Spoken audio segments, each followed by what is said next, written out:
I'm really proud to run this competition this year. Last year we organized it in Poland first time, and we did very well because we were recognized in our headquarters as, you know, the best one. That's why we received the license for the whole Central Eastern Europe this year. And a lot of startups from Central Eastern Europe took part in the competition this year. And the jury selected 10 of them to present in front of us today. And what's especially important to say about this competition, that this is a competition that presents startups that make world a better place. So, because technology is growing very fast, and you know, we cannot stop it, but technology is just a tool. And it's us to decide what we're gonna do with this technology. Whether we're gonna destroy everything we've built for ages, or we're gonna make this world a better place. And that's why we really like to, as Singularity University, we are really working very hard to support the startups that are thinking day and night very hard how to really fix problems and challenges we face today with the usage of technology. So this is something we really want to be part of. Let me introduce our main partner. So I'd like to welcome Jarosław Sroka, who is the board member of Kulczyk Investments, my very good friend as well, and supporter of the startup community in Poland, and also coordinator of the Incredibles mentoring program. So Jarek, would you like to say a few words? Thank you very much. Good afternoon. I'm just a humble messenger representing Sebastian Kulczyk, and I have two news for you. The first one is today's winner will be invited to our acceleration program called Incredibles. And the second news is that Sebastian will join us, which is unexpected. He's airborne now, and he will join us around 4 for the final selection of the company of the evening. What the Incredibles is, this is mostly acceleration program targeted at the most innovative young entrepreneurs. We provide hours of mentorships, of workshops, meetings with potential clients and investors. And we planned for this year a couple of travels together. First, we are going to stay 2 more days in Warsaw, and we will together participate in Master and Robots conference. And we have designed 3 individual workshops for our finalists. It starts from tomorrow. Then we fly in the end of this month to London, to Campus London, and we are going to have 2 days workshops with local investors, local mentors, and potential local clients for the companies. And the final stage of this year acceleration will be held in Helsinki at Slash conference. 2 days of fun, probably one of the most disruptive conferences, new tech conferences in the world. So you are invited as well. So thank you very much and good luck. Thank you, Jarek. So one more thing, I'm so happy that we also have representatives from Singularity University globally. We have friends from Canada with us, and they're Global Impact Challenge winner who will be presenting today. So I can't wait to hear about the idea. We have friends from Estonia, from Lithuania, so it's really very international. And we also had a hackathon organized together with the Israeli Embassy and technology during the weekend, and the winners of the hackathon and some friends of the hackathon from Israel, Germany and Poland are also with us. So many friends, different cultures, that's what Singularity University is all about. So I ask our host again, and last but not least, there is Sarah, who comes from Singularity University Ventures, from our headquarters, so she will be speaking shortly. Thank you. So yeah, you can see that Jovita and me are getting into our rhythm here, so sorry about the Google comment. I'll remember that. Google is also important for us. Google is also important for them. Google is also important. University, a little bit more. Yes. Well, perhaps you can mention a little bit more about the San Francisco office of Singularity University next time you're on stage, because I'm sure that lots of people wouldn't know. However, before we go into that, I believe we've got a lady called Sarah McCulloch here today. Lovely, Sarah. It would be great if you could come up and tell us what it means to be the Program Director of the Global Impact Challenge. Oh. So please.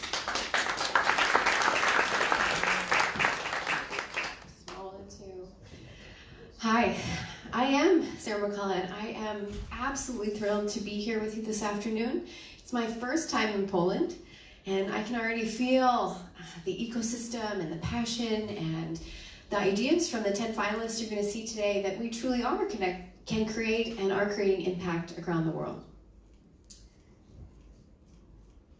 I grew up in Winnipeg, Manitoba. It's a city, as you can see, almost right in the middle of Canada. It's about 100 kilometers from the Canada-US border. It's right in the heart of the prairies. And if you're having a hard time visualizing it, perhaps this is more representative of what you would think, right? Winnipeg and Manitoba often make it on the map for being, having days colder than Mars in winter, having the longest natural outdoor skating rink. And people, as I say, we're kind of just preparing for the future. We have everything, right? We have summer, winter. It's a really holistic, dynamic community. But for me, what it means is a lot more. It's where I really found my passion about growing people, companies, and communities. I started doing this in roles very similar to what Digital University and why we're all here together is bringing innovation and communities together. So bringing entrepreneurs and academia, public and private sector to understand how we can collaborate, how we can harness technology, and how we can create a sustainable and better future for ourselves. Now I do that working out of San Francisco, so I can say I'm Canadian living in the Bay Area. But what's important about that is I do that work more now directly with tech founders. So I help them translate insights about people, market, technology, and future trends into opportunities to create growth and impact. And this year, the majority of that work has been spent with Singularity University and their startup programming, most notably with the Global Startup Program, and now having the pleasure to be more engaged with the Global Impact Challenge and the amazing founders and visionary leaders that are engaged in that space. SU Ventures itself, what it really means, and it's really the startup arm of Singularity University. It's really focused on finding those leaders and founders and people who have great ideas on how we can leverage technology and business to translate and improve the way that our social, economic, or environmental circumstances. And we try to do that by connecting them with the people, capital, and relevant stakeholders to do that as fast as they possibly can. So how that translates into a bit of a mission for us is that we really want to enhance their value by accelerating what we know about startups and the environments and ecosystems and connecting them with the big community that SU has, right? And that extended community. It doesn't stop with us, right? Google can be one of those extensions of our Digital University. Groups around the world, that's really what's going to create those large, systemic, big changes. So I started by saying that you can create impact from anywhere. Well, what do I mean by impact, right? Well, I simply mean driving positive change. Any action or reaction or effort or progress that you take that moves us or drives us towards positive change. What that looks like in a company or a tech-enabled startup is by making change in social, economic, or environmental ways and creating revenue through that. So you're self-sustaining and you're able to continue to grow and scale and expand that impact. You can also do that as an individual, right? Anything that you do that improves your lives or makes positive change around you is creating impact. It wouldn't be fair for me to say that you can create impact from anywhere if I didn't show you a few examples of some amazing founders that I've had the pleasure and honor of meeting this past year, and to show you just how global impact really is and just how much is going on. This is a South African-based founder and company. It's actually almost twofold, so it's two structures. They have EARN, which is the overarching company that really looks at helping increase prosperity in the region by teaching individuals about how to entrepreneurship and how to create their own future if they can't find or have a company of their own, that they can drive and create that economic prosperity for themselves. But they do it specifically in ag tech. So they're also looking at food security and eradicating hunger in the region and investing in technologies that improve agricultural output, so precision agriculture or vertical farming. And they teach individuals how to do that. This is actually a company that's a formal Global Impact Challenge winner. So this is taking you all the way into Western Australia. And they're looking at technology and understanding fish migration and population change over time at an expedited rate to understand how we can still have a fish population in the future so that we have protein and food in the future. This is a Brazilian-based startup. They're using cutting-edge technology like VR and AI to completely change the way that people learn, so making it more efficient and meaningful, creating immersive environments for people who wouldn't necessarily be able to take themselves to those places. They're focused on the English language learning market at the moment, but their technology and model have applications in all types of content, and the market also exists in other places. This is a Chilean-based startup. South Africa also have some satellite offices, but they're working in the energy space, and they have a smart IoT device that looks at cleaning your solar panels so that you can get 30% more efficiency from them. So I didn't even realize until I met them that so much energy was wasted just due by dust and dirt that's accumulated. Taking us into Europe, a Spanish-based startup that I met this year that's really changing the way you think about cancer. And they're starting with a blood test, a very specific area of cancer, colorectal. And they're looking at how we can think about it as no longer something that ends our life, but something that's just a curable disease. So one of the things that I want to make by showing you that you can start and create impact in all areas of the world, no matter where you are. You don't have to be in Silicon Valley.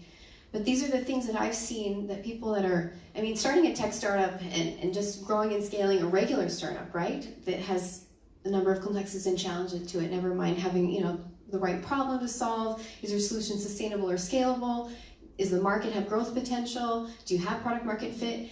As a founder or working in a tech-based startup that's focused on impact, you have additional challenges that you need to face, like theory of change, a lot of times educating people and really trying to inspire them that it is possible, even if the technology doesn't currently exist, and helping them see the future that you envision for everybody requires a few additional things. And working with these founders and others over the past few years, I've seen that people who can do this anywhere and think they can tend to embody these three areas, mindset, focus, and community.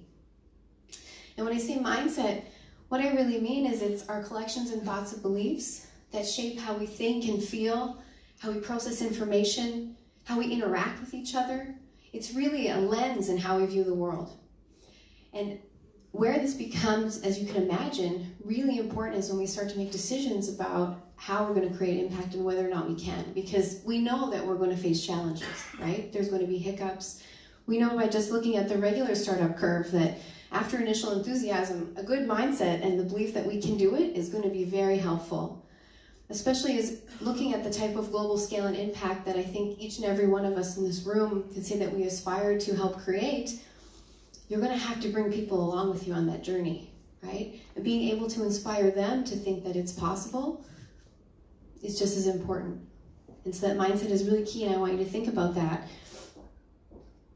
One thing that I've learned that I wouldn't say that I've yet mastered, but aspire to is focus. And what I mean by that in creating impact is starting small, right? So today we're going to hear a lot of really, really grand global challenges, and I absolutely believe each and every one of the people are going to create big global change, and I can see that happening already. But I assure you it also starts by small steps and small motions every day, right? And I'm going to give you a few examples of what that looks like. So think about it. Google started by just performing searches, right? Now we're here in their space, and they're supporting startups and growth and economies and change in such a different and vast way, but they just started by performing searches. Amazon just sold books, right? They just sold books. They weren't an online marketplace. They weren't changing logistics and distribution. They just sold books. They found one way to add value and create a new process, and they gave that. That's all they had to worry about. What does that look like potentially for a more impact-focused startup that starts with a big grand mission? This is a startup you may not have heard of. They're only a couple years old, but they crowdsource funds for healthcare.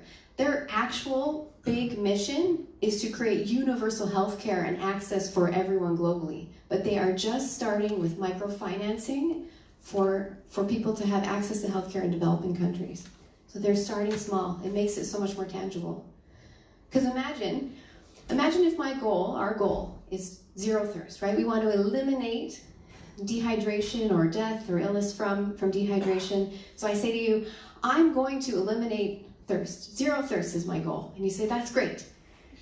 How are you going to do that? I said, I don't know, it's so big, right? It's so big, it's very difficult for me to start to break down where the core problems are, what the core issues are, and then to begin to develop tangible solutions to address those. So let's consider the fact that I need to kind of reframe this problem and make it a bit smaller and more tangible, and I need to create a bit more focus around it so that I can go out and begin making small progress towards my big goal. That might look like this, right? So here's a couple levels down, right? So zero thirst, I can start to begin to see, okay, is it access or is it quality? So I find out river quality is deteriorating globally by 25% every year. Excellent. It's still too big. It's still too big, and I need to break it down a few more layers, right? So river quality in the Chiabo region of the Dominican Republic is deteriorating by 25% every year. That's a real tangible problem that I can go out and solve that still serves a longer mission of my goal. And actually what it will do is when I start making progress, people are going to see and they're saying, hey, I have the same problem and I see that you have solved it. Let me take your solution and apply it in my region. And next thing you know, you have people joining your mission, helping you scale and making more exponential change. So I go back to thinking about zero thirst, right? Quite big. But what really is that success is the sum of small efforts, right? Repeated day in and day out. Rome wasn't built in a day. It's brick by brick, right? Same thing when you think about it. It's so important to have that global goal, but what I've seen from really successful people who can continue to move forward is by small progress and small wins and celebrating that each day.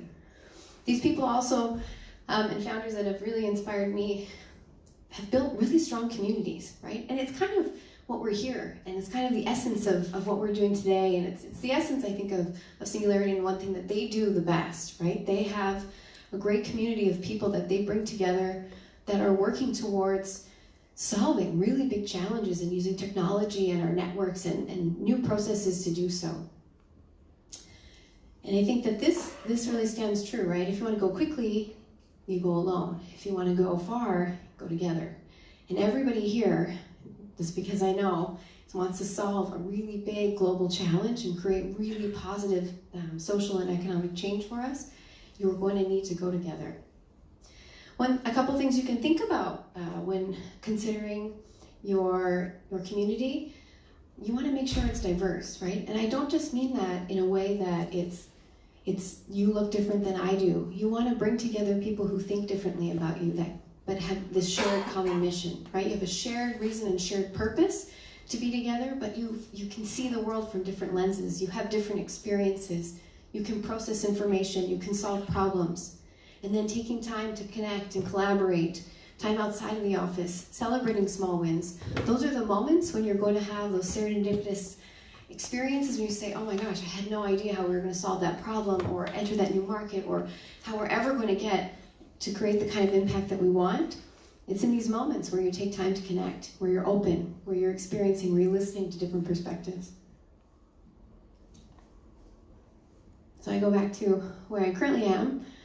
And one thing I thought, kind of naively, I think like most people, this is where you go if you want to create change, right? You go to the valley, everyone there is making great progress. They've created so many different things and they've changed. So many companies that have grown there have changed the way we live and interact and really be as people. But one thing that has never been more salient to me that since I've moved there is it's so much more than a place.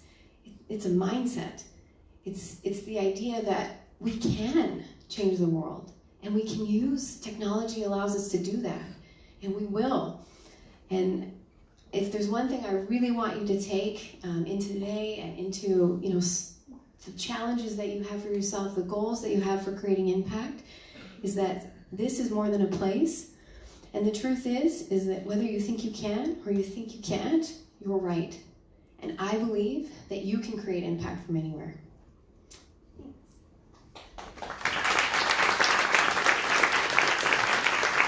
I have a lot of questions after that, but we're not allowed to ask questions on the go, so we have to hold them for a moment, unfortunately. But from what I can tell, the word impact in startups seems to be a new trend. Is that a good assumption? Okay, fantastic. So, moving swiftly on. We should be having a panel session now. Okay, so on the panel session, Jovita, if you could come and help me. I believe we have to have some chairs as well, so perhaps we can set up the panel session. Apart from Jovita, we're going to have Sarah back again, please. We've got an Estonian chap. See, we had a good chat earlier. And Irene Sterian, please, if you could join us as well. Lovely. Thank you so much. So please take seats. We'll have an international panel discussion.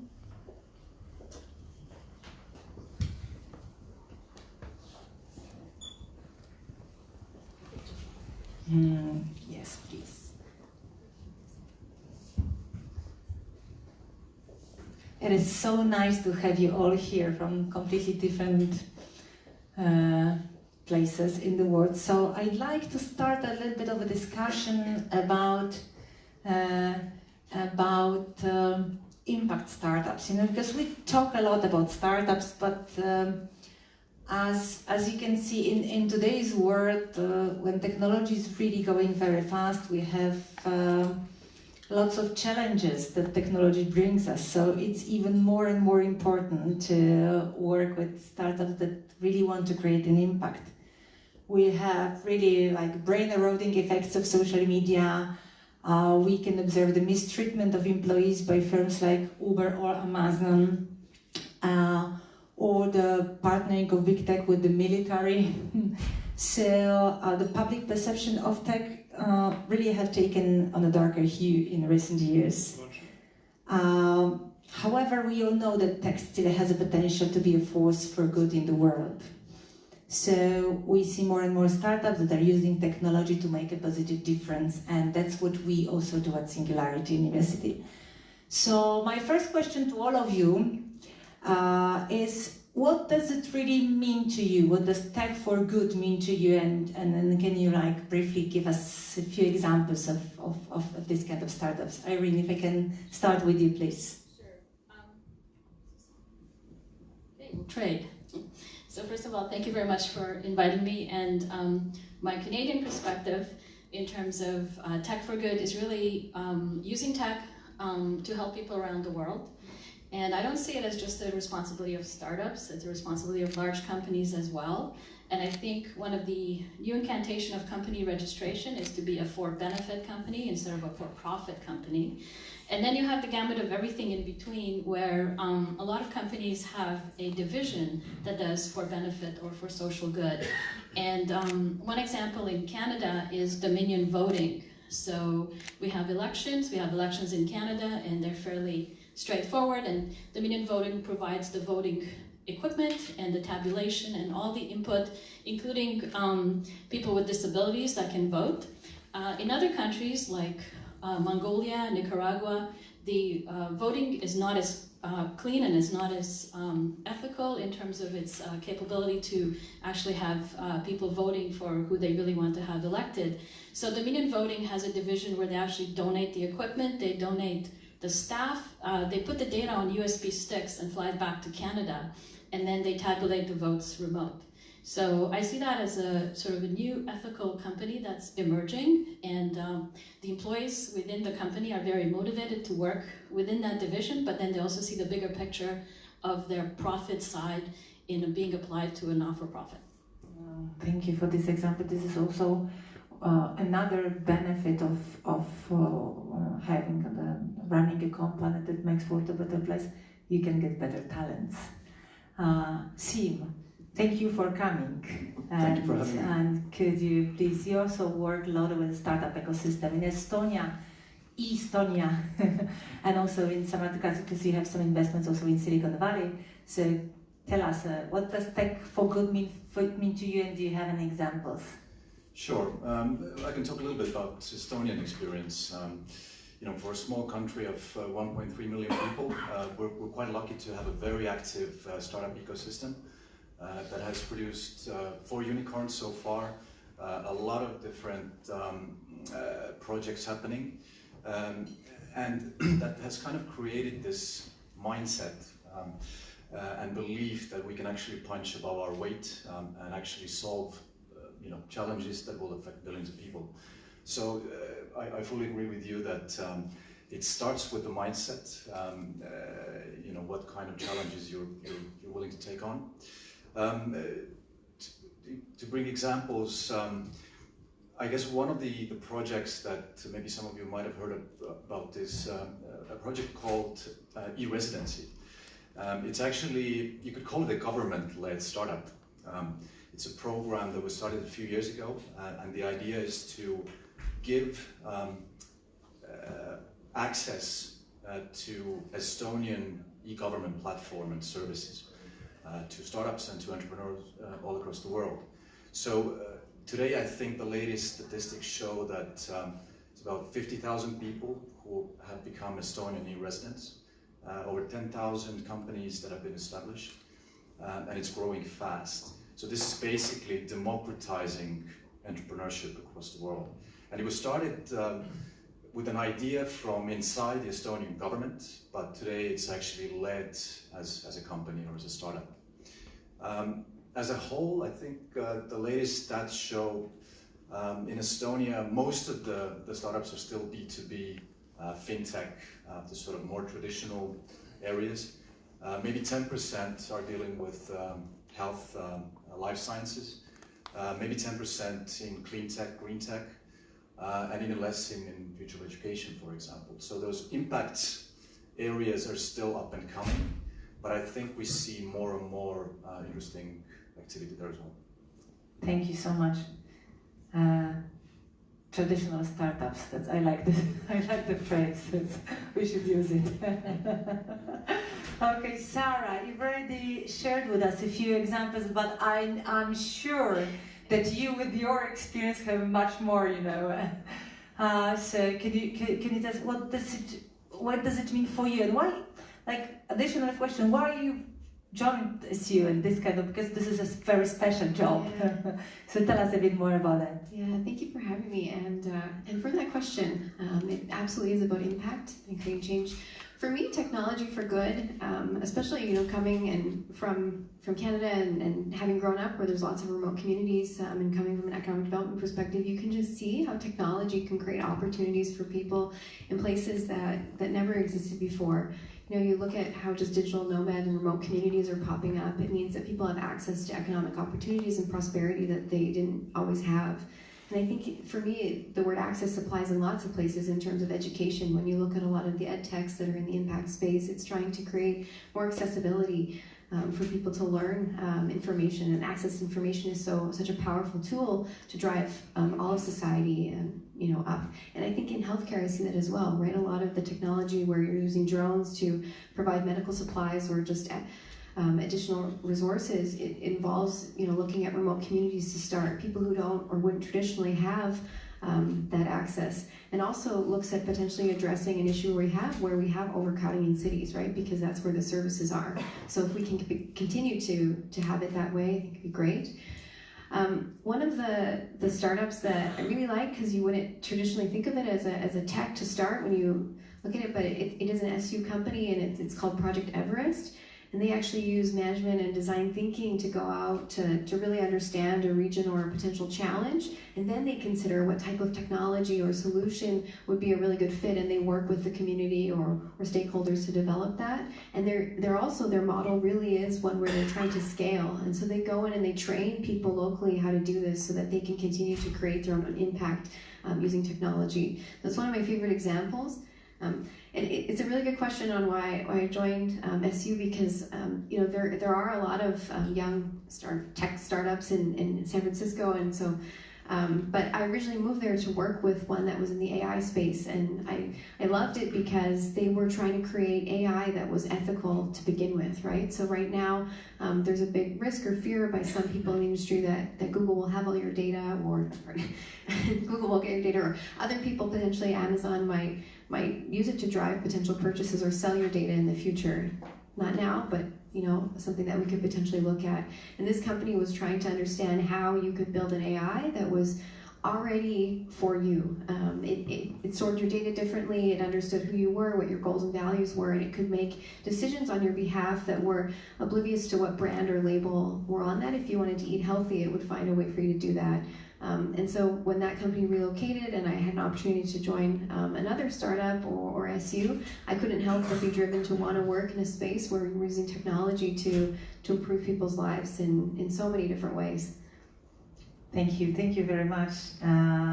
Okay, so as we know, the world is more open for more traditional startups, for-profit ones. So can you share with us some thoughts how we can better support those precious ones which can really help us to save the world? So do you have any examples, or do you have any experience in your market? Irene, you're running GIC in Canada, so you're like in this world professionally. So really that's why we started the Singularity University GIC for Canada. I was actually a judge a few years ago, full disclosure, in one of these competitions, and I really felt passionate about the ideas that are coming forward. And the winner at that point was Andrea Palmer, who was a young engineer that had an app for autism and for looking at the mood of kids with autism to prevent meltdowns. But this kind of app probably would not be supported through traditional medical channels. And so we've been working with her for the last 5 years to do that. But in addition to that, I thought the momentum of this kind of ideas has to be funded by someone and has to be connected. And I find Singularity University is that connection between several silos of financing and ideas and tech. So we ran the first year, and we were actually lucky to have Toronto City Hall to donate the space. So it was really like a dragon's den. And we had 2 winners, and one of them was around energy and electric vehicle charging and creating an app for Canada to tell you where to charge your EV, not only if you have a Tesla, but if you have other EVs. And then the other winner was really around building 3D homes for Indigenous communities in Northern Canada. So again, who's going to fund that? Right. Who's going to fund that kind of idea? Yes, there's a lot of 3D printing machines right now, there's a lot of 3D printing companies, but who's going to address remote communities in northern British Columbia where there's no access, there's no roads, you have to bring a 3D printer by helicopter to the region. So those are kind of some of the ideas that are, I would say, relevant, and I guess we'll hear later from Bo, who is this year's I think winner, but our idea is really we want to start these companies, help them within a Canadian context, but also nurture them and help them go global as quickly as possible. Thank you so much. A great example. Sim, how can we, help Estonian government to better support this kind of startups to help them grow? Yeah, so let me first comment on that traditional startup thing. And this is my personal view. I think in many ways, and this is what I see in the Estonian ecosystem as well, that in many ways we're coming to the age where we have solved the low-hanging fruit in many ways. So, the consumer apps space is done. So, to be very sort of black and white. But basically, we now need to start thinking about solving really complex problems. And we're coming to the age where we need to start tackling areas that are highly regulated, are very sort of technical, very complex issues with multiple stakeholders. So, issues such as energy or governance or education or health. So it takes a little bit, maybe a different approach than so far. One of the examples I can bring from Estonia is a program called Accelerate Estonia that was started this year. And again, it has been sort of kind of designed by Estonian government. So it's essentially a government accelerator where they want to kickstart innovation in those highly complex areas. So over the course of past half a year, they've run sort of hackathons and invited teams from private sector to participate to solve areas such as education, such as governance, such as energy. They're now in the final phases of choosing the winners, so we'll see what comes out of it. But the idea is that to solve those complex areas, there needs to be collaboration between a very mixed set of stakeholders. And sometimes governments can open doors and create conditions for big change to happen. So the Estonian experience is that we are very sort of open to this multi-stakeholder approach to solving problems fast and then having a big impact. Mm-hmm. Thank you. And Sarah, you're again working in this field. So some tips and hints how we in Europe can better support this ecosystem and how you do it. I think you guys are doing a lot of. By the way, I like the diversity on this panel. I think you guys are doing a lot of really great things already, and I think part of it is bringing people together and showing examples of how technology and business can solve some of these really big complex challenges and how it can be self-sustaining and self-funded. And sometimes it just needs a catalyst or a support system. So like you're saying, governments getting involved. For me, I see startups and tech in that space where they can really be almost like safe innovation hubs where you can test and try and fail in a very contained way. And I think being able to bring together funding from different sources to support around particular issues can be a real source of just to catalyze the movement in that space. One thing that I see quite a bit, and I'm not sure if it exists here, but we do talk a lot about impact, and I think it's almost becoming a bit of a word or so in the U.S. around. I want to be, so people associated with impact, but there's purpose-based businesses and then there's impact, and there's a difference. And you see a lot of investors thinking, oh, I should put some of my firm or our venture, allocate a small amount towards impact, but they don't necessarily understand the differences that exist when you're growing and developing a company that has a larger, bigger purpose and mission, and the type of decision making and business modeling that will be different. And so I think at least know from working in this current role and thinking about what governments and other entities around the innovation space can do is showing positive examples and educating people around what the differences are and how it's possible. I think we've almost answered the next question. How does this ecosystem look like globally in US, Canada, and Poland? But I have the last part of this question addressed again to Sarah.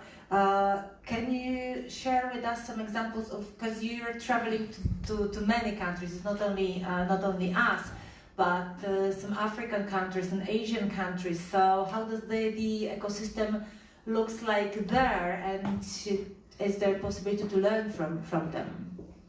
Yeah, probably. I don't know as much about the Asian market, but what I will say is that there is a desire globally to use technology to create positive change, and I think that it's growing. And what I see the most is that it's growing at an accelerated pace in those regions where there is larger class gaps or larger disparity between individuals. So we had a very large contingent of Brazilians in our cohort this year. I almost felt like I was in Brazil, and I learned a lot about them. But one thing I learned the most, which I think is very common across South America, is that there are people with exceptional amounts of wealth living side by side with people who are in exceptional extreme poverty. And it's those individuals that are the most driven to provide some stability and break down and provide access to the benefits, whether it's education, healthcare, or economic opportunities, to those people that they share the same space with. And then they know that those problems are not just local, because now we think globally all the time, right? Technology's allowed us to see many places and almost feel like we're a part of those communities as well. So they know that the issues that they face locally exist in other countries, much more than equality. And they believe that if they could solve their problem locally, that they could take that solution and start solving that problem around the world. So that's mostly what I see.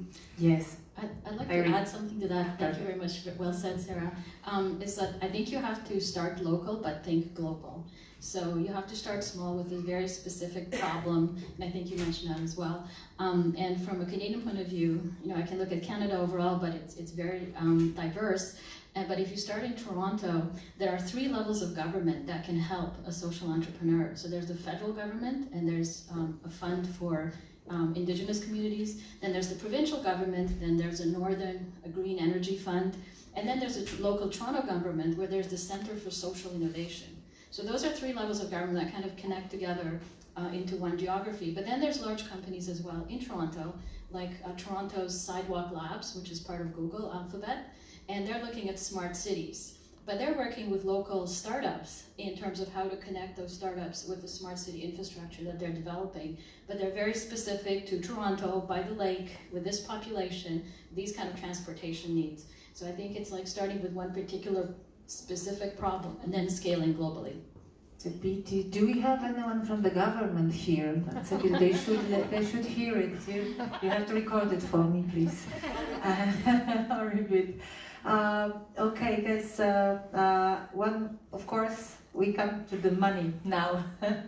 So do you think, of course, do they need really big investment? Is it necessary to scale these kind of businesses? And if not, it means that some of the society's biggest problems and challenges will remain unsolved. So what's your opinion about it? Because we all know that it's much more investments going into the for-profit startups, not necessarily those that are solving the most important problems for our world, for our planet. Maybe we start with Sim now. Sure. Well, I think in many ways, this is the best time to be an entrepreneur. I mean, the access to technology, access to capital, access to global networks has never been better than today. So there's actually no excuse for looking at a problem and not trying to solve it. So in that sense, I think the future looks pretty bright in the sense that entrepreneurs will have better and better chances to tackling those big challenges. I think, again, from Estonian experience, I think the ecosystem is very, very active right now. There's a lot of different financing options. Business angels are really active for early stage startups, and a lot of different government-backed funds. And also what I see is corporates coming on the train as well, which is a great thing. And sort of trying to find their profit versus purpose balance.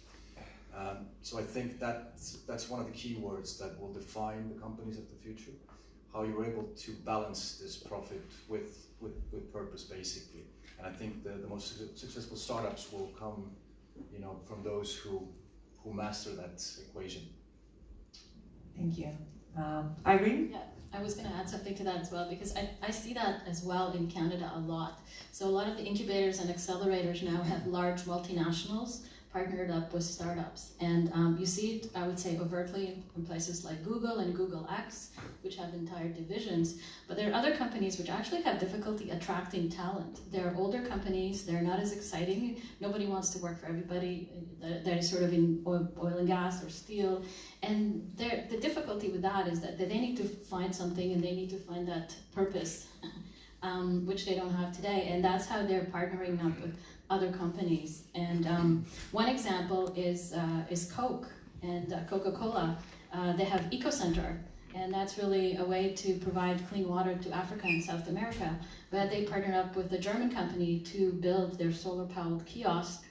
And for this small startup company to be associated with Coke is great, but their venture is really to build solar and to be off-grid for more people. But I think these combinations of large, small, for benefit, for profit, are becoming more prevalent. That's an important point. Sarah?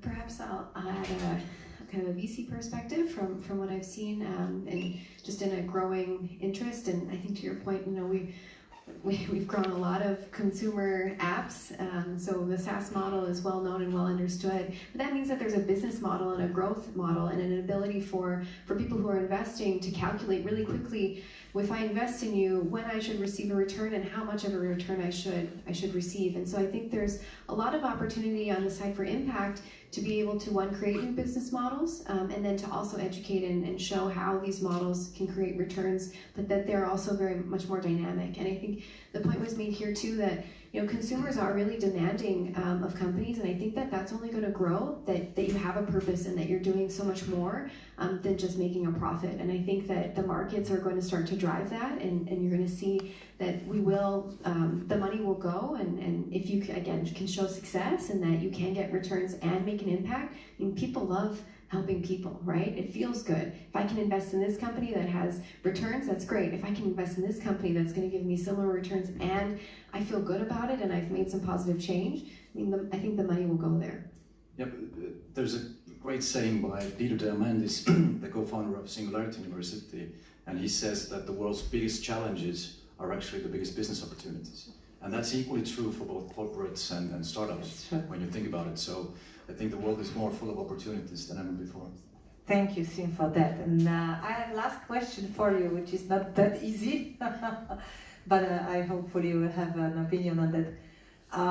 How we can encourage entrepreneurs to focus on building social impact companies instead of being just another evil data gatherer, like we have a lot of them today. So how can you, do you have any ideas? Irene? Okay. I think it really comes down to the business model, and I think every company today is first of all a tech company, and it's really how do you leverage that and what is your purpose. So there has to be a business reason. Can you hear me? No. There has to be a business reason to go into something. There has to be a viable business model, and it's not always obvious in terms of the social enterprise. So I think there's some really creative sort of new ideas in terms of the intersection of hardware, software, and AI, and where is the data being monetized, but also where's the hardware and what's the profit for that.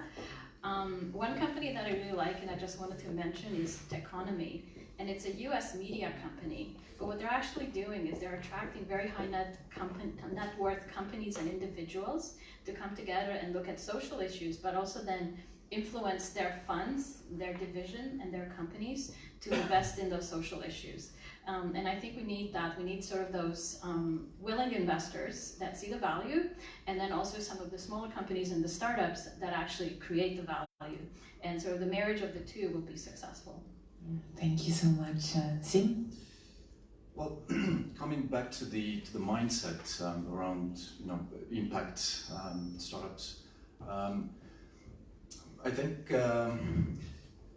if you want to create a solution that will have impact on thousands of people, then it's maybe okay to start an NGO. But if you want to influence and positively impact millions or even billions of people, you need to have a viable business model to scale. I mean, that's the only way to do it. So again, coming back to the earlier discussion around the balance between profit and purpose, I think that's the key. And there's nothing wrong with having a healthy business model while at the same time you're solving a deeply impactful problem.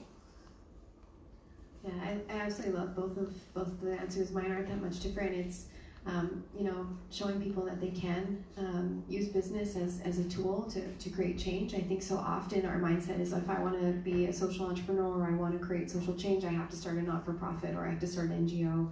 And I think now just openly talking about success stories and companies that have this big picture mission behind them and are using business and business models to create, you know, their own revenue streams to fund that, and not having to depend on government sources or traditional sources of capital to do that is a great way to do it.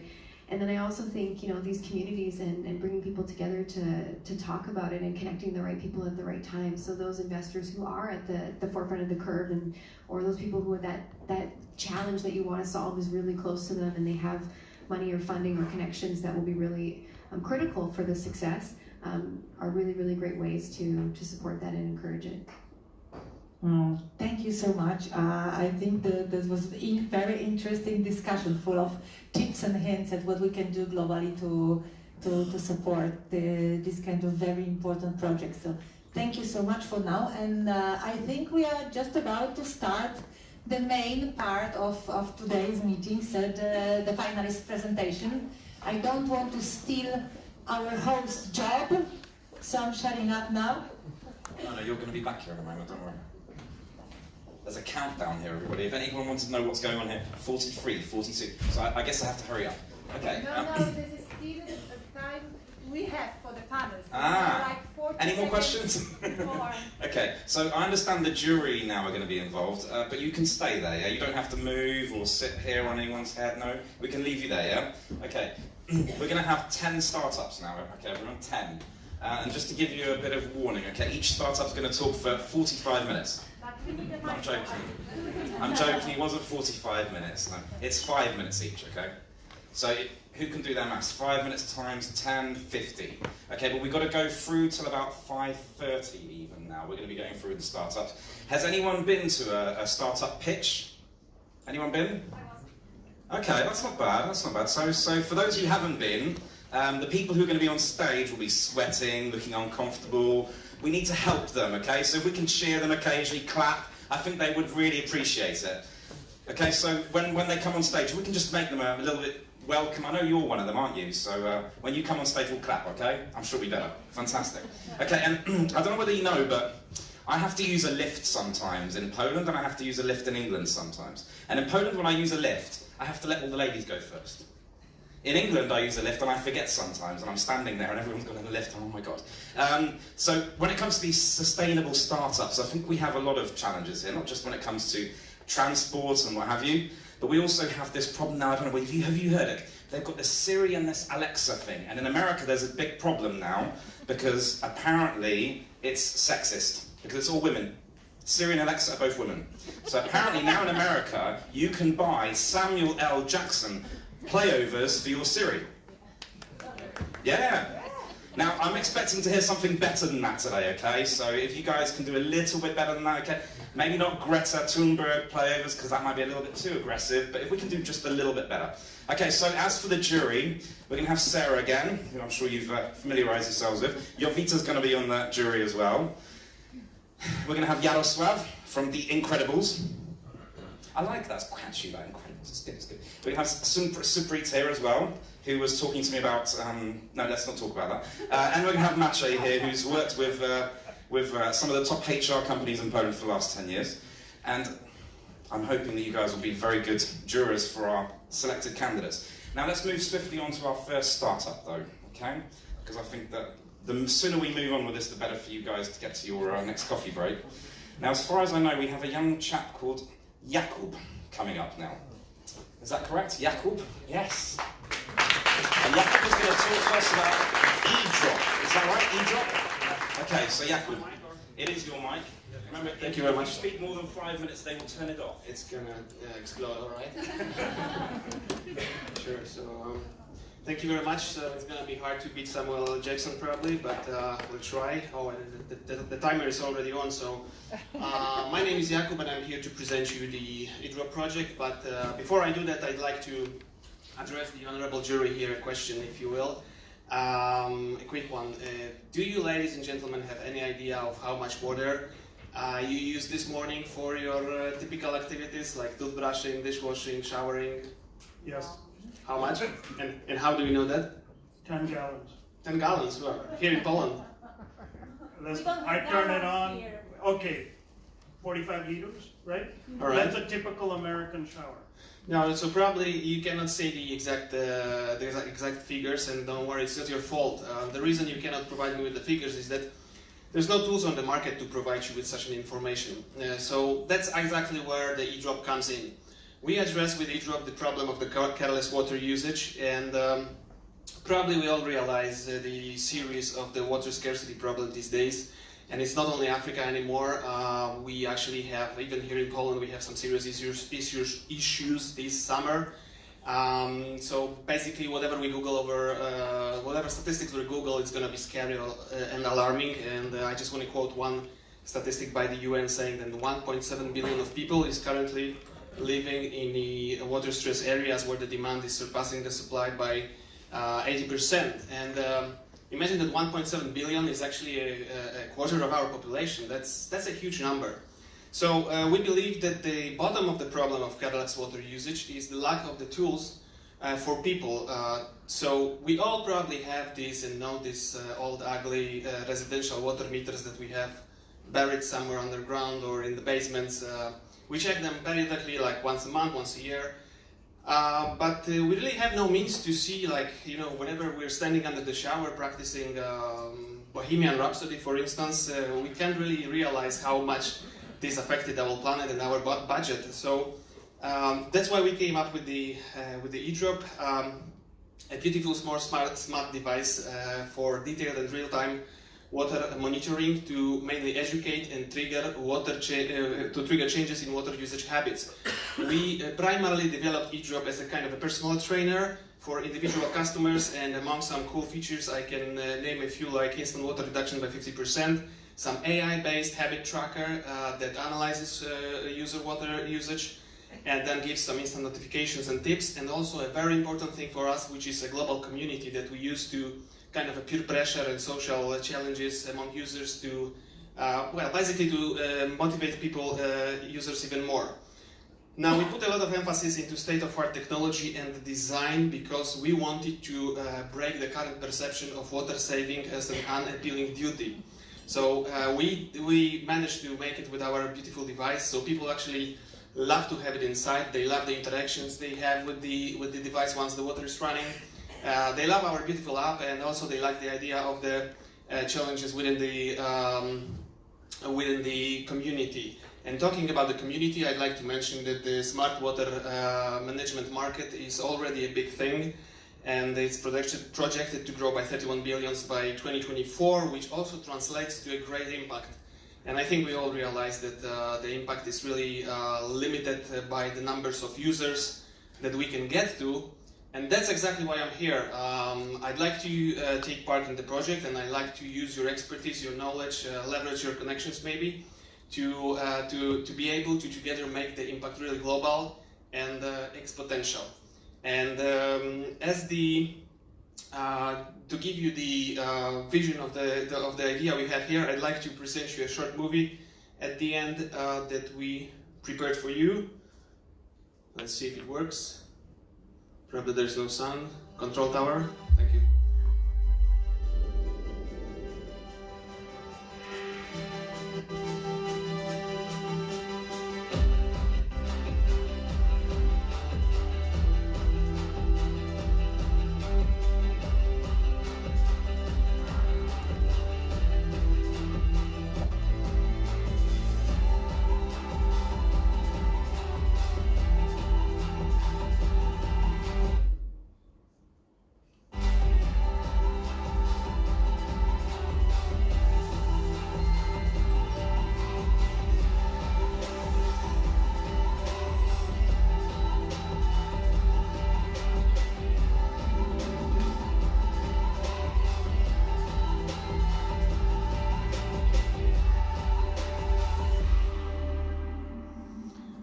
that's about it, and we are actually right on time. So thank you very much. I'm open for your questions.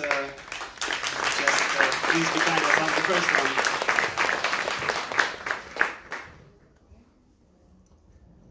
I have a question, if possible. The easy one.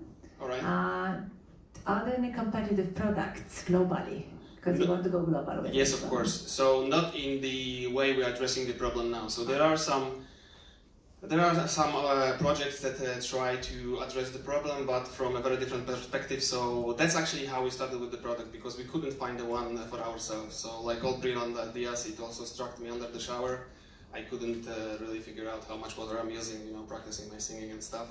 So I googled it, I tried to find, and nobody knew about it. So that's how we started. Thank you. My question is, what is the incentive for users to use it, and how you would like to generate the revenues? So in terms of incentive, first of all, the bigger one is the instant water reduction. If we're talking about the American market, which they say it's around different statistics, but around 80 gallons per day for an average American. If you provide them with 50% of water reduction, and 1 gallon of water is around like $1, so it's really a serious savings for home budget, right?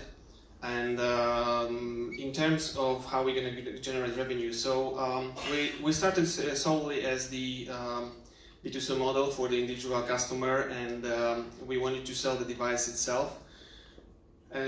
But as we developed the product and the whole project, some institutions started coming to us asking about bigger solutions. So I didn't have time to explain more, but we started some talks for providing so the companies were interested into having some kind of bigger data and a system for complex analysis to be able to influence their users even more. So we had a governmental agency from the Asian market that is interested on influencing their users through our product, and some hotel chain, so pretty big institution that probably will generate even more revenue than individual customers.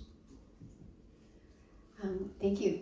You showed a little bit and talked a little bit about how users love the design and they love interacting with it. Can you talk a little bit about what led you to those conclusions and where you've tested and used the product?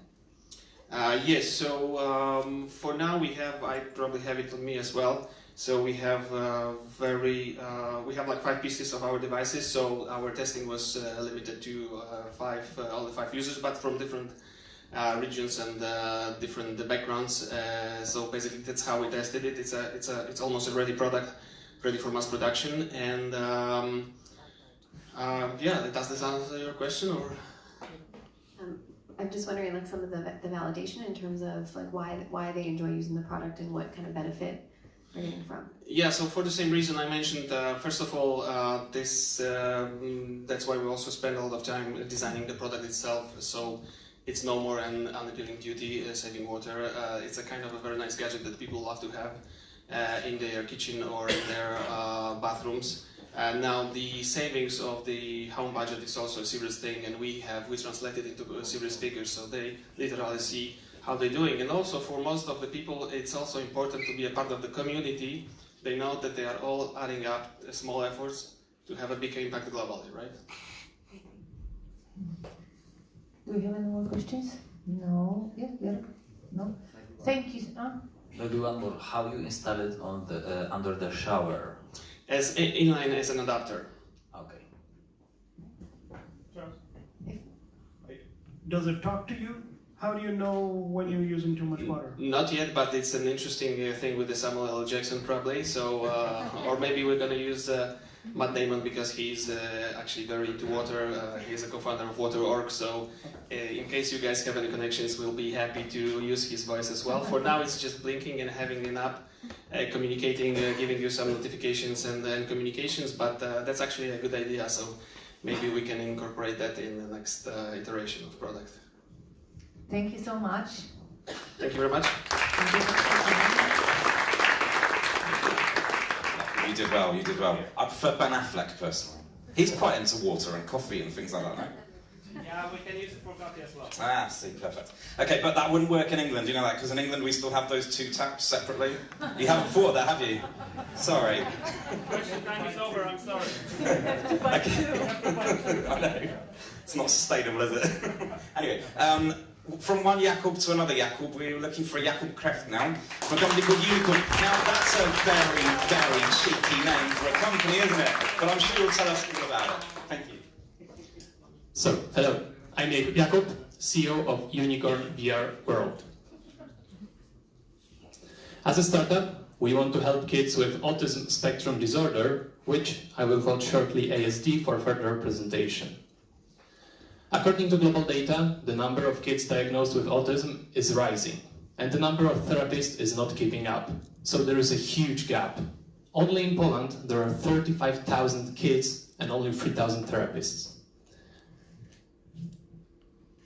We started helping kids 5 years ago when my parents started school.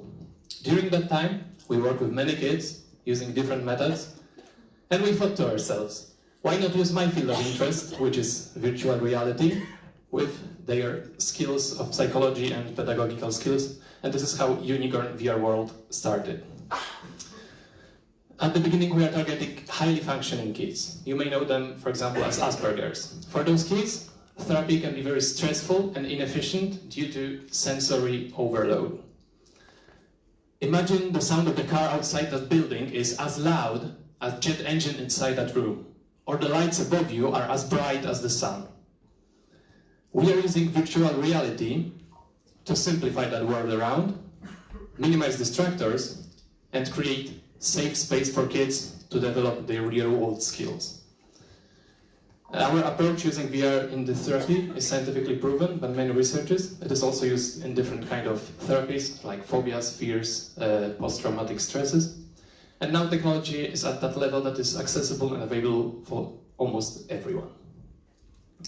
Our solution is mobile virtual reality application for kids, where a kid meets his virtual friend, who is of course Unicorn.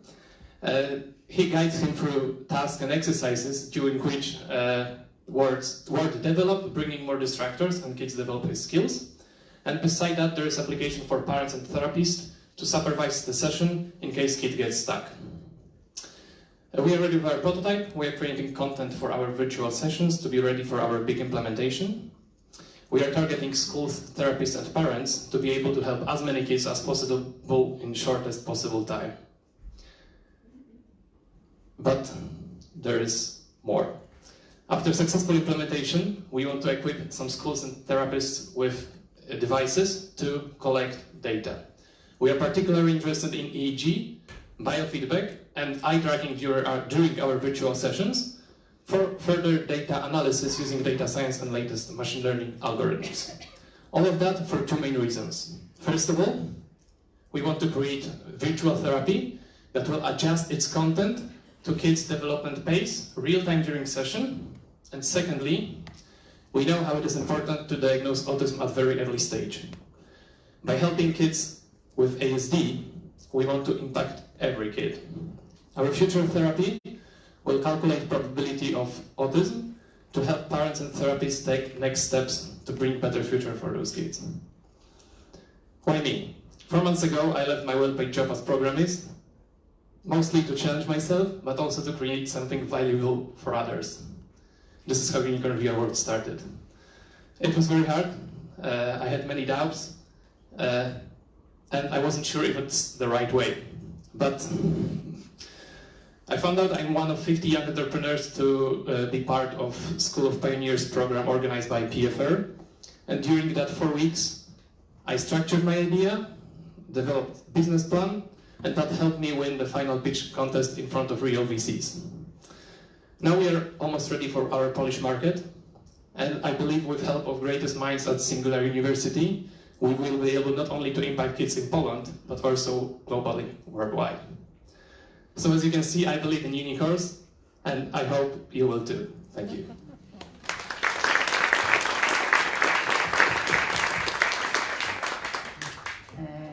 Thank you so much for your pitch. Again, similar question, are there any projects like this, and why you think yours is better? Yes, there are many ways, technological ways, to help our kids with ASD. For example, there are many mobile apps, but we believe that it's not so immersive and helpful with that sensory overload.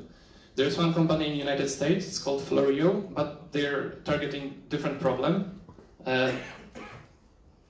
Also with autism, but they don't want to. They want to create real scenarios from real world to teach kids in virtual reality. We want to simplify that world. Thank you. Thanks so much. My question is, you structured a business plan. Can you talk a little bit about your go-to-market strategy? Yes, first of all, we want to target our Polish market because we know it well. My parents started school, and we know we get like a strong network here. So first of all, we want to use our network to boost our sales, and we are targeting schools and therapies because then we believe they will encourage parents to be part of that therapy, not only at school and at therapies, but also at home, to help develop those skills. And we want to do it in subscription model per kid per month. What's your cost? Sorry? What's your cost? Our cost is mostly now for content creation and virtual reality. And for first year, we need around 300,000 euros to be able to target Polish market and be ready for further globalization. So they're buying the virtual headset? Yes. At the beginning, we want to bring more clients or schools and therapists and give them basic VR headset. But then there would be one-time fee for that headset with the software. First of all, it's a very great idea, especially that you are really addressing a very important topic. But I wanted to ask you, because you said that you are gapping, like the number of therapies compared to the children, and that number is rising, and the number of therapists is low. And in your distribution model, you said that you would like to use therapists. So how would you like to solve it? Using that therapy, we want to decrease the time of the session, because without distractors, kids would be more immersed, therapy would be easier.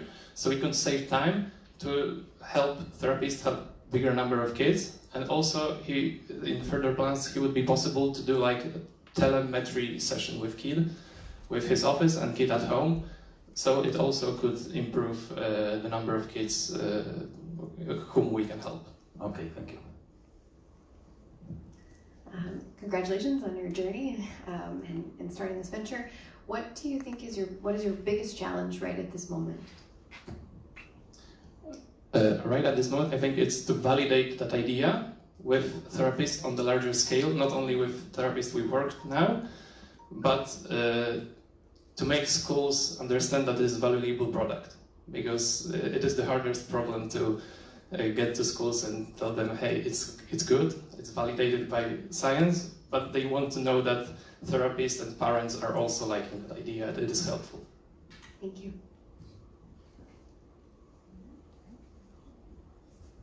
Thank you so much for your pitch.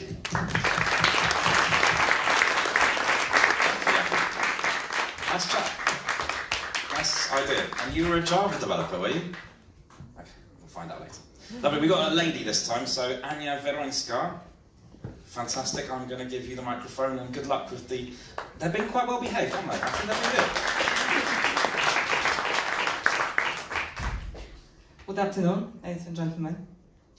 On behalf of Neuroplay team, allow me to extend a warm welcome to you. My name is Anna Verońska, I'm a CEO and creator of this project. Today I'm going to talk about the fact that we are getting older. I know you know that, but I would like you to remember... And we don't want to listen to this chart.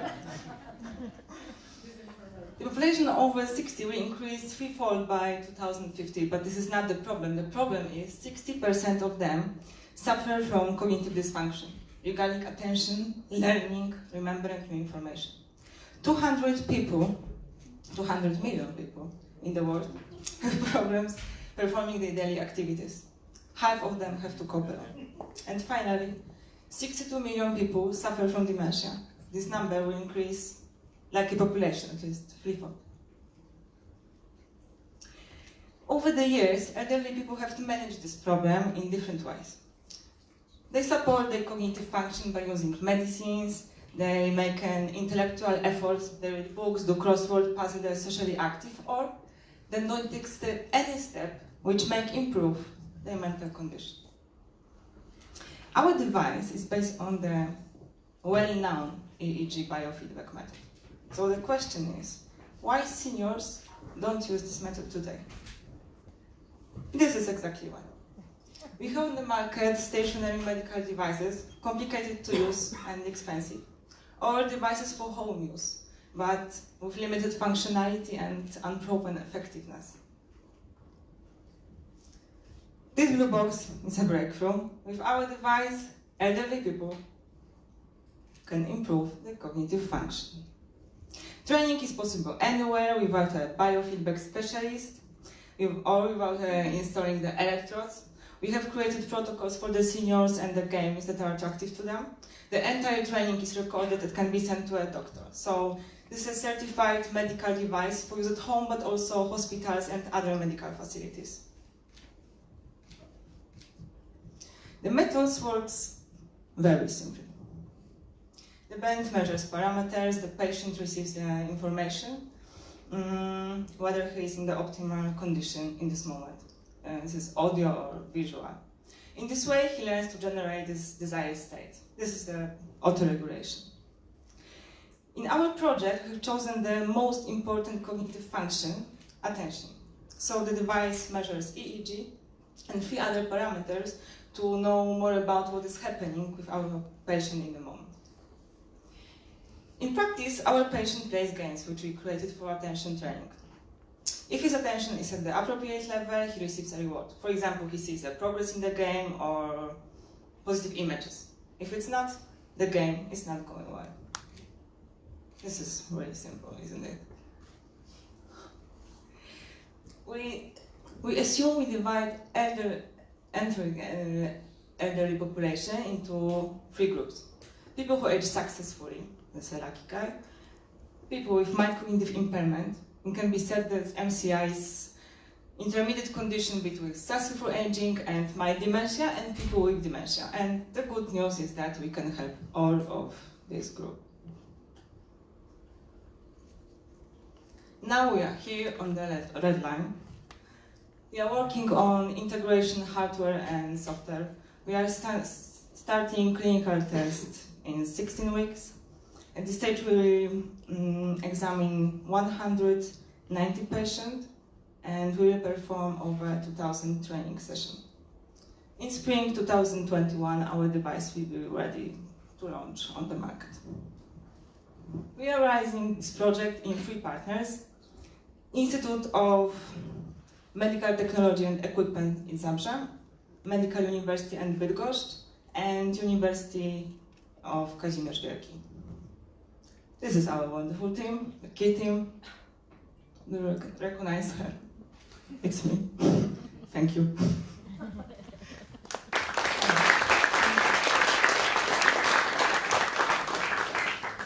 Thank you so much. I think you're addressing a very important issue. And again, similar questions. Do you recognize this kind of similar devices anywhere globally? Why did? Because I know you showed at the beginning why your device is much better than the regularly used in Poland. But can you give us a global perspective? Yeah, generally we have two kinds, as I said, two kinds of devices. Yeah, it's stationary, but it's really expensive. We are talking about something 20,000 zlotys, so it's something about 4 or 5. So it's not for personal use. Yeah, and it's really complicated. And we need a biofeedback specialist. And this is the barrier for the seniors, because it's impossible to go to the specialist office and to the training. Yeah? So this is the one thing. We have lots of devices for the protocols, but this is for the children with specific needs in education, etc., ADHD, etc. We haven't protocols for the seniors, but it's different things. Okay, my question is similar to my previous one, also about how you think about distribution. It's kind of a tech, and you know, elderly people are not maybe, you know, on that wave of using the new technology. So how you would like to get Yeah, that's right. But our direct clients not the elderly, so children of elderly people, because we think that we have this. Our clients is the same client who buy the PlayStation for their children. Yeah. So we think if he can buy PlayStation for children, they can buy our device for parents. But we have the price is clear that we need a price of our device which will be cheaper than PlayStation. Yeah. Thank you. So, you know the biggest problem, my mother is in this age. You know what she does? She denies that she has any ailment. She says, I'm not sick. I ask her, you take your medicine? What medicine? So how do you deal with that issue? Because the older they get, the more stubborn they get, and so this is a big problem, you know? Yeah, that's right. So, yeah, this is a really big topic, yeah, because we have 3 kinds of patients in our project. The first group is the people who are successful, yeah? And in this kind of group, we have, our goal is, generally, the slight and slow cognitive decline is normal. So in the people who age successfully, we want to delay the arrival of this state and slow down the progression. We can try also restore the state before the deterioration. In case of people with MCI, we are talking mainly about maintaining the state in which we started training. And in case of people with dementia, we are talking about delaying the deterioration. Let me clarify. Are you using a doctor or medical professional to say you need this, like a prescription, so that it becomes something that they feel, I need this, you know? Yeah, it's really important for us because when we have a device which is certified medical device for home use and for the hospital, so we can open door. Because a lot of devices is only for fun, yeah, for the children, for example. So, yeah, I think, yeah. Okay, thank you. Thank you. I'm going to ask you kind of twofold question. What's your biggest challenge you're facing, and how do you feel that going to Singularity or being a part of winner in the Global Impact Challenge could help you address that? Yeah, now we are in a really interesting moment because we know that we can help all these people. But I think we needed some support to develop our project because we are looking at partners, for example, the enterprise who prepare the games because it's very important to catch our patient in the process, yeah, and being interesting for them.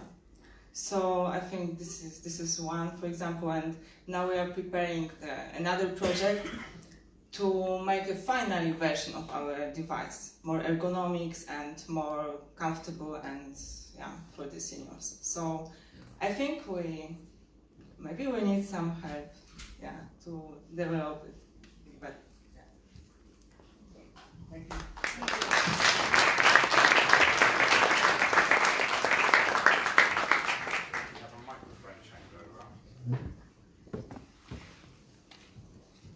To press it, yeah, okay, it's working, good. Fantastic. Okay, we're a little bit ahead of schedule, which is very good. Thank you very much, Anya. That was very interesting. I have a lot of questions, but again, we have to wait. Paweł Postupalski. Do we have a Paweł? Ah, I saw that man earlier. You look surprisingly like another startup leader I know. Maybe we'll talk about that later as well. The microphone is yours. Okay. Hello, everyone. I'm the guy that sweats a lot under pressure. Okay, Parky. So my name is Paweł Postupalski. I'm co-founder of Parky. So we are building a solution for zero waste parking management. So let me introduce you to Carol and Mark. So they work both. They are working in the same company. Okay, maybe this way.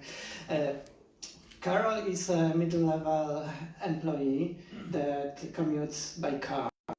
So every time she gets to the city center, she struggles to find a place. Because in Warsaw and many other big cities, streets look like this. You cannot find a place. You waste a lot of time to get one. You get a lot of frustration, and it doesn't look nice. You don't like it as a citizen of a city. On the other hand, Mark is an office administrator and he manages the parking allocation. He allocates the parking places to senior management and so on. And every time he checks the parking himself, it looks like this. It's almost empty. So based on our research and observation, at least 20% of parking spots are not used at all for various reasons. Usually people travel, are on sick leave, working remotely, so parking is really empty, and these places cost a lot of money. In Warsaw alone, you can safely say that at least 21,000 office parking spots are not used at all each day, which, when you put a price tag to it, generates 350,000 zlotys of loss, which is significant. You can't argue with and our product, our solution is to reduce this waste as much as possible. Our ultimate goal is to remove 40,000 cars parked on the Polish streets and move them to these free parking spots, reducing the waste but also emptying the streets, make them look nicer. So we operate in PropTech, collaborative economy and smart city area. We are building a pure software solution based as a software as a service, where office administrator or company or building administrator can build their garage, their parking layout, a mobile app for users to share and release and book parking spots. And what's most important is easily integrated via smart API with building solutions and company software for automation. We started the idea as a smart company solution, so each company that is actively thinking about zero waste approach, has CRR goals and so on, can benefit from this. And also a free parking spot is a great incentive for their employees, so they can provide something new, something unique for their employees. But over time, the idea grew bigger and bigger. So we started discussing smart buildings, where the whole building can be managed with Parky in the same manner as a single company. And then we started to think even bigger, like on SEO, right? What about connecting the whole city, all buildings in the city via Parky, and release the application, the platform to all citizens? So whenever you come to downtown, you can look out for this free space in the nearest building and just park there. And this way we can, first of all, reduce the traffic, but also make this really disruptive innovation. So we use Google. Thank you, Google, for your technology. And why we want to go to SEO? First of all, the problem scales, right? It scales beautifully across many cities in the world. That's why with the right help, with the right people, we can really solve it. On the other hand, I'm a really humble person, and my goal for this year, this is actually a photo from building that I'm working on. I just want to make this grass greener again. Thanks.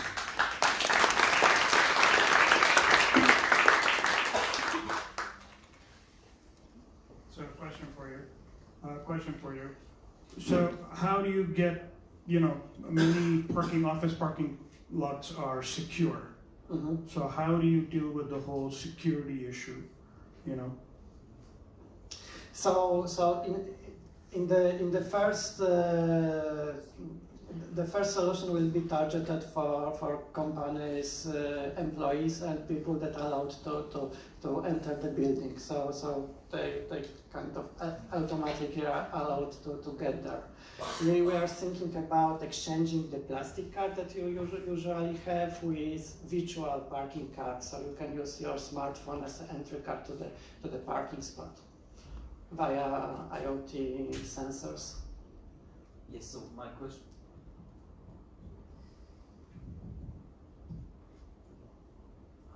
My question was actually about it, so what is the cost for employer to actually allow the employee to enter and exchange these places?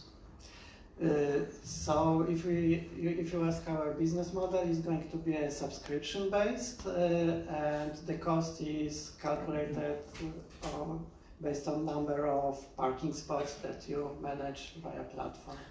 But what is the cost for you to install? What is the margin there? Where is how you would like to generate revenues from that? Yes, this is going to be a subscription-based solution. So whenever you enter, you start using it, you pay a subscription fee. That I understand, okay. But you have to install the technology that is actually letting me. For example, there is like administrator of the parking. So what is the cost to enter that space is empty? Who is entering it, and how you measure it? How you use that smartphone to actually enter the buildings? And we all know that it's like every building has other technology to let you in. So what is that? This is to be determined. At this stage, we're just focusing on the people that already have access to the building. So, just to lead on with him, and maybe the answer you already gave is, so how do you know how many parking spots you have and how many can be used? Because it shifts on a daily basis, right? So there are two ways to get this information. First of all, person who has a parking spot assigned should release it whenever he will not use it. So via mobile app, just telling, I'm not going to use it on these days. And additionally, on top of that, we want to automate the process with connecting to corporate systems like travels, and other systems that can feed you with the information whenever given person is not going to be in the office. I have a bigger picture question. What does your business model look like with autonomous vehicles? Does it accelerate or disrupt your product and service? I believe that can accelerate it greatly. I mean, this is part of this big idea of smart cities, whenever almost everything is connected to each other and can exchange data. So whenever, I mean, hopefully our platform will grow with the technology. In the future, the cities will be smarter, meaning more interconnected devices, data will be easier to exchange, and we will not have to solve all the problems on very low level just to plug into the smart infrastructure of the cities. Thank you. I think you're facing really challenging area, but the problem is really huge, and I think we all wait for the solution in this area. Thank you so much for today. Keep your fingers crossed.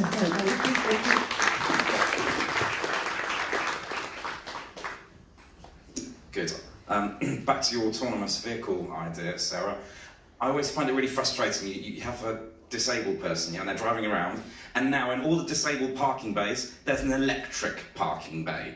And now disabled people can't park anywhere because they have to have an electric car as well. So, Paweł, I think you're onto something, but we're getting there, So next person I would like to invite is Zuzana. Zuzana? How do I pronounce your surname? Przekop? Przekop. Okay. I'll let you explain.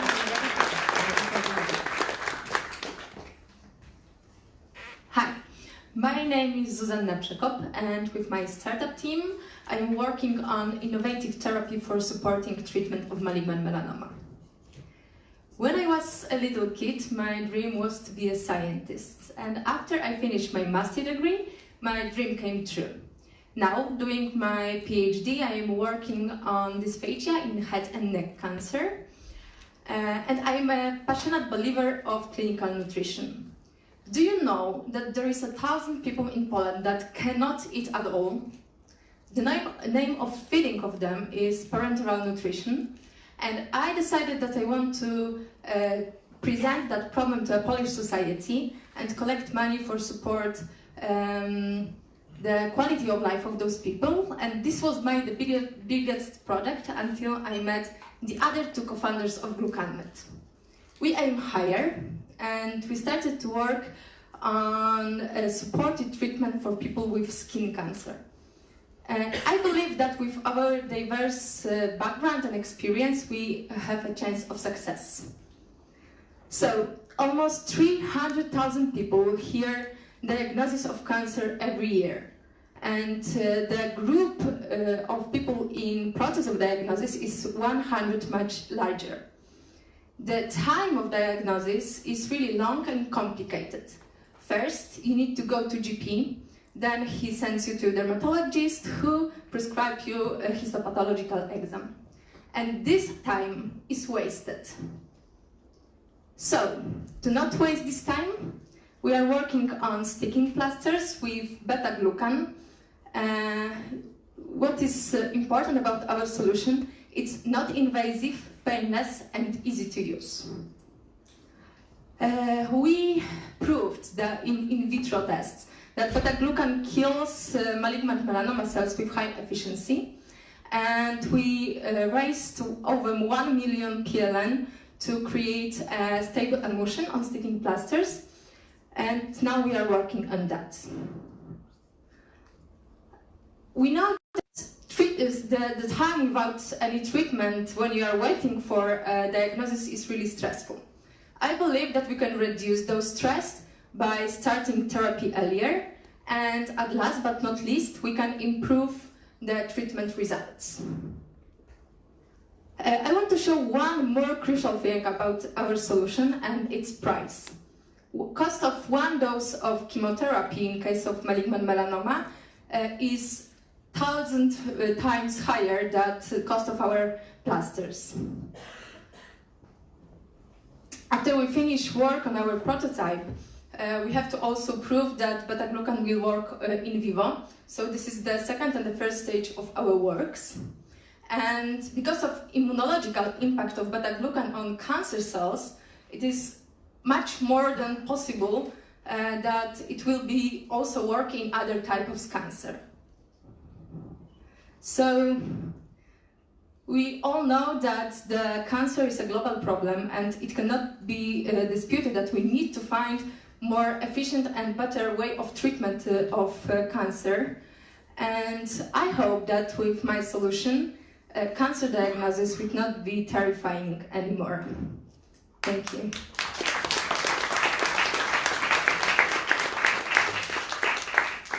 So a quick question for you. Yeah.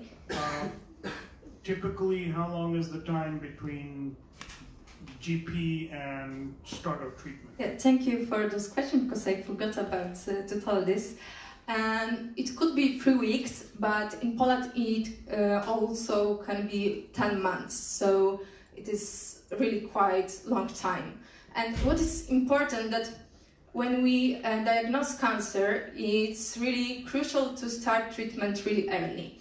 And when we waste this time for the whole process of diagnosis, it could come from the first stage of the cancer to the second, or even to the third. And of course, the 5-year survival is really it's really devastated. I mean that in first stage, it's almost 100% that we can treat the person. But in the third stage, it is only 30%, if I remember correctly. So, who's your primary customer? So, is is it the healthcare provider or is it the individual? Individual, yeah. The idea is to solve it for every that is in process of diagnosis of skin cancer. Okay, so the idea is that I potentially think that I could expedite my diagnosis. Yeah. Or also you can go to your GP and he says, well, we should look at that. It could be the cancer. You have to go to some other doctors, yeah. But then you can go to the pharmacy shop and just buy the plaster. Are you looking at entering the Polish market to start? Actually, we want to go globally. We have some work to do before we have a proper product, because we have to do the in vivo tests, right? Great.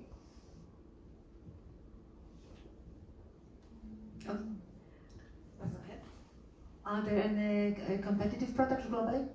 No, yeah, because there is also beta-glucan, but from yeast, but the structure of beta-glucan is a little bit different than the made from oats, that ours.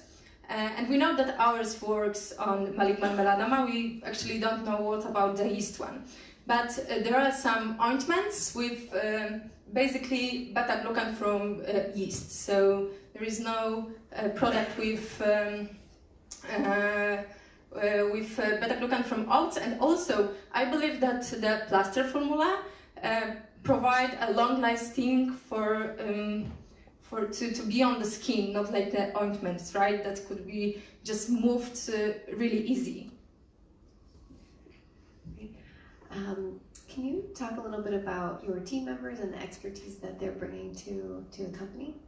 Yeah, so I am the R&D director, and also we have the Piotr, which is working on the installation, and the Maciej, which is basically about to collect the funds.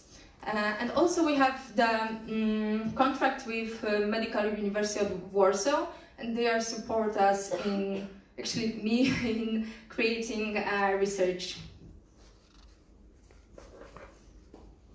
So an interesting component, and this is more of a comment, is let's say I go to the doctor and the doctor says, we think this is a problem, right? Yeah. You should start this. Yeah. What is the risks? Have you determined, are there risks? Are they allergic reactions, anything like that? In terms of, or how many people will use this and still may end up in chemotherapy? That's a question. Still. So they use a plaster, but it doesn't do anything, or it does little impact, and they still end up in chemo. Yeah, it has to be the education that when you. I was thinking about the maybe some information on the package that you have to. That this is only support treatment. Okay, so chemotherapy is really crucial for your survival. So you have to go to a doctor and analyze your disease, actually.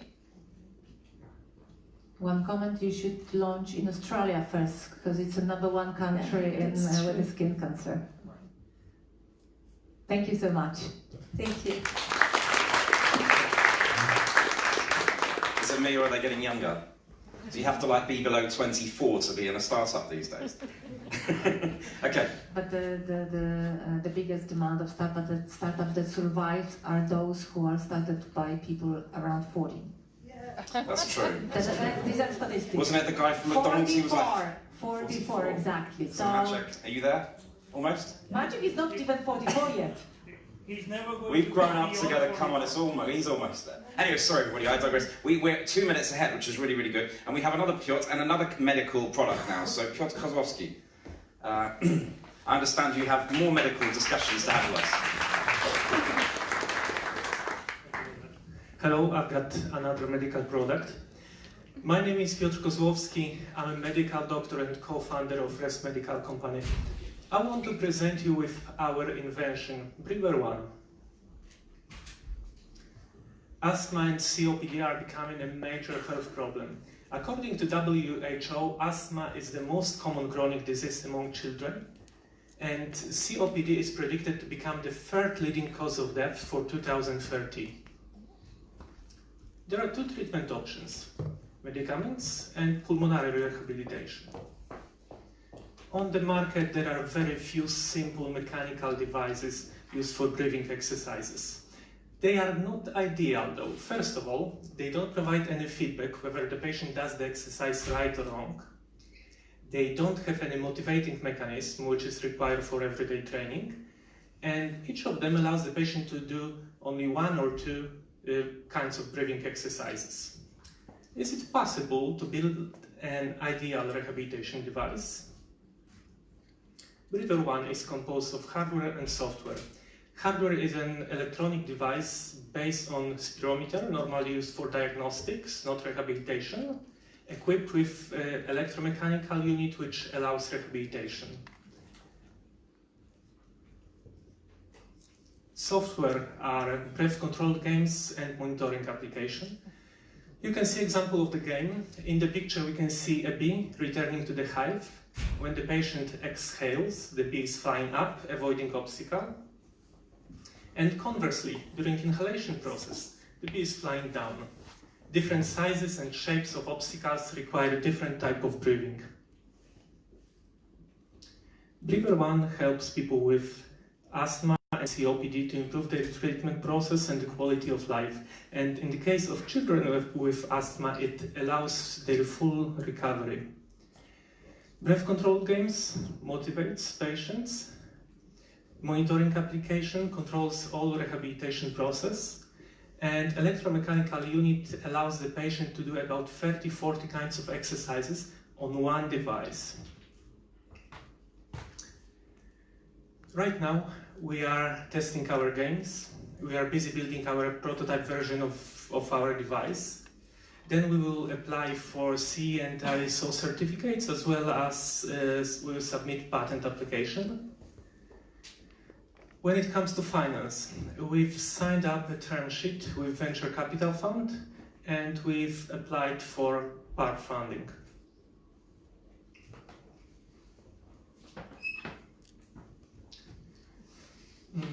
For me, all the project, it's really personal.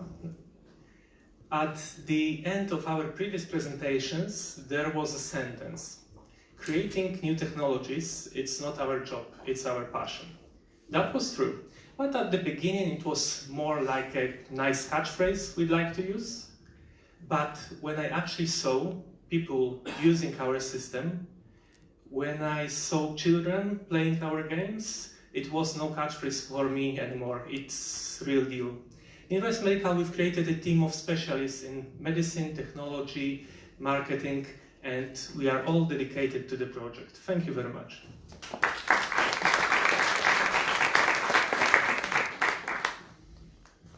Sarah, you go. Yeah. Okay. What is your product development costs, and what how does that translate into what it would cost for someone to purchase or use your product? Okay, we're selling hardware and software. Hardware production cost, it's about 400 to 500 zlotych, okay? It's about 100-120 euro. And we're going to sell it for about 1,500 up to 2,000, okay? And we are also selling in like a subscription. We are selling game and all monitoring application. It will be about 15 to 20 euro per month. So again, I would ask about the distribution. So who is your primary target and how would you like to charge and generate revenues? Okay. Right now, we are addressing parents of kids with asthma and people with COPD, but this device has many other applications. You can use it for people which like actors, singers, they work with their voice. You can use it for all kinds of sports. You can use it for shooters, for example, to hold the breath before pulling the trigger.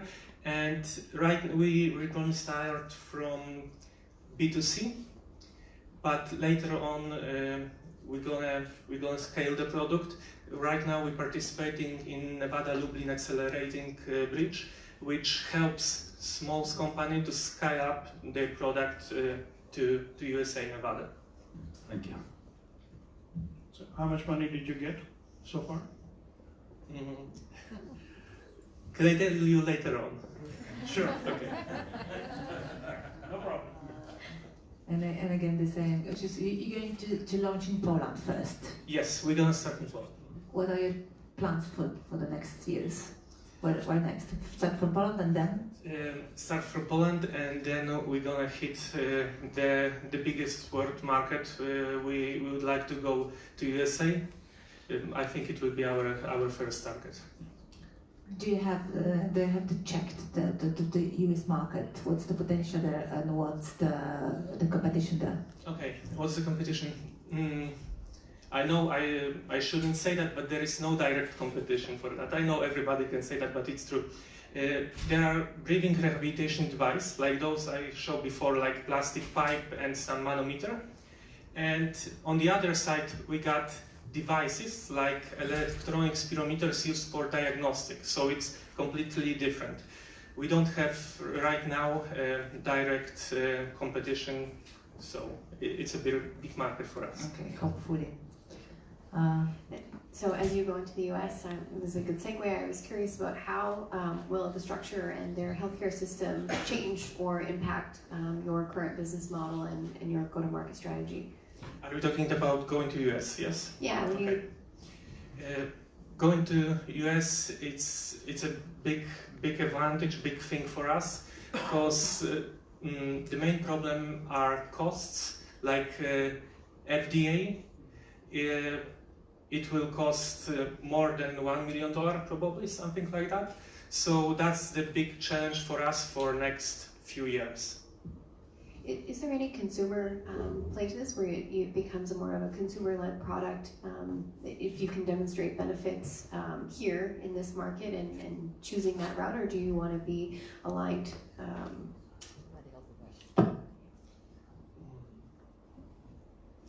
We are going to start in Poland. The scale will be smaller probably than USA, but it will be nice beginning of our business, yeah. And then we will go on bigger market. Thank you so much. Thank you very much. Wish you luck on your US market. Thank you. Thank you so much. Very refreshing. Okay, we've got one of those names, Przemysław. I'm digging the outfit as well. Very good. Anything to do with NASA, or is that just an accident? No. Okay, and Przemysław Karda, yeah, and you're going to be talking to us about? Yeah, thank you. Hello, I'm Przemysław, and I have a very interesting story for you. Hopefully, yes. But okay, so imagine a world very similar to our planet, like Earth, full of life, but this planet is dying. There is scientists have brilliant ideas, and they want to help the planet, but they're competing with the evil corp, the people who use tech only for profits. And this is the problem, because I have to take this one, because there is restricted access to the capital for the scientist. The evil corp have the funds, and the scientist has no place to go with the project. So there is lack of space for fast, secure investment for the scientist. And I mean scientists and the people, everyone, for me, for you, for people from China or Buenos Aires. Everyone means everyone. And there's Evil Corp itself. They're trying to take over all tech for the scientists because they think only for profit and no benefits from the civilization or the scientist. But there is hope in the galaxy, and this is TCR, the X platform. And what is exactly TCR? So this is crowdfunding 2.0, the next generation of crowdfunding using blockchain technology. We are using blockchain and smart contracts to make tokenization of patents. So you became patent holder, like shareholder, but in this case, you can buy the smallest part of the patent and became patent holder. For $1, $5, $25,000, you have no risk in this investigation. Because because there is a blockchain browser, and blockchain browser will give you information on each transaction. Each one, buy, sell, everything is in blockchain. So the community can check everything, and this is why it's so revolutionary. And the scientists, what the scientists can do, this is the same as Kickstarter. They put the project, for example, teleportation or free energy in this. The project takes evaluation of the community, experts from the science, experts from the business, and if everything is going well, the project is going to the platform. And then there is rock on. Okay, so benefits from the scientists. Scientists get funding very fast, very secure. We creating market report for PwC or Deloitte that tech is good to the market. They have patent purity, or we can make patent for them if they don't have it. And what's most important, we have marketing and business solution for them. So the scientists, they only have to focus on the science and the invention, not for the business. And what about rebel investors? So they get patent shares. They can sell it or buy it on the exchange. They get dividend from patent products. So they can monetize their money on the crowdfunding. And we give the proof of existence of IP. So they are they're buying the true technology, not the scam, not the everything that people are talking about. This is the truth. We have the proof written in blockchain. So you're wondering, is it working already or not? So yes. And this is the first proof of concept. This Lucas came here, it's better. We created a graphene white light. This is the next generation of LED light. And we know that in the next 4 years, we'll take over 4% of the market. It's $2.8 billion market of LED. And we have a strong partnership in this. So this is the proof that our platform is working already and was founded by community. So what about me and our project? We have a lot of alliance, like Grupa Azoty, or we are investing in Space Garden, in Lunares, this is space industry. We win a few pitch deck for example, in Taiwan. We have one of the best scientist team in the world, according to IDTechX company from Cambridge. And we have a lot of traction in the internet. And what the most value of this project is our team. It's over 40 people from science, from marketers, from business experts, for blockchain developers, programmers, and a lot of community whole the world. So this is basically what we're doing. This is making a science great again. And what's more, we want to beat the deep evil core and make science, investment in science on the new way, using the new technology like his blockchain, like his crowdfunding, and like his the new, very distributing science or advanced science. So this is dedicated for the science. Thank you.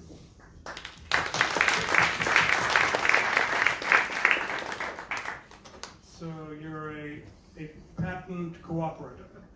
Yes. Okay. So if as you become a patent cooperative, what are you looking for right now? We think about global impact because we collected over $1 million for the community right now. And we know if you want to make a global impact, this is not possible in Poland. We have to go to the United States or China. There's 2 countries in the world. So we choose United States. So what we need a mindset, new people, and the people around us that they help us to go further. So how do scientists, they register a patent with you, and you're basically like an incubator that's based out of with using coins, right? Yes, we're using coins, and we have letter of investment with scientist group. For example, this is Polish Academy of Science. We have few articles in Nature magazine about the first product, and we have cooperation, signed it, and that's how it's working right now. I would like you to explain me the journey of my money. Let's see that. Let's assume that I have like $10 to invest in that crowdfunding. How I earn money and how I know that that particular project will be successful. That I make money, and then this will be again like the evil corporation that you were talking about. So there is no 1% possible that with every project will earn money. You know, this is the business. But we choose the most perspective one. And for example, you go on the platform, you have the list of the project. You choose, for example, I don't know, purification of water. You click on the plus button and spend $10. You get $10 equivalent in token of this platform. And these tokens are yours. You can sell it to the other guy, you can take it. And if you take it, our smart contract gives you dividend for the product. If water purification is earning money, we have dividend from them. And this dividend is divided by people who have the tokens. Okay, thank you. Yeah, really interesting. You have a 40-person team that you talked about. How long, can you talk a little bit about how long you've been working on this project and tech and just how you've grown? It's about 1 year right now. Well, we have a strong team. It was 4 people in the beginning, and it's over 40. And we created the first beta version of the platform, but we want to implement smart contract, new blockchain, AI, predicting the most promising projects, and new wallets for the mobile phones to make investment from the mobile. What do you think your biggest challenge is for market traction? Yeah, the biggest challenge is I think the law is against us in Poland, because this is very hard to make in Poland, in the United States also, because we want this. If you will be security token, this is over. So we choose patent technology, patent shares, because if you make shares in company, there was security, and it's impossible to make by law. That's why this is our decision and our lawyer decision. Awesome, thank you.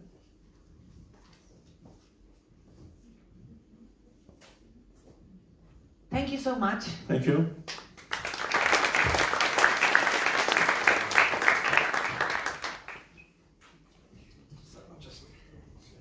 I noticed that on your pictures there you have, is it Tetra? No, Tekra.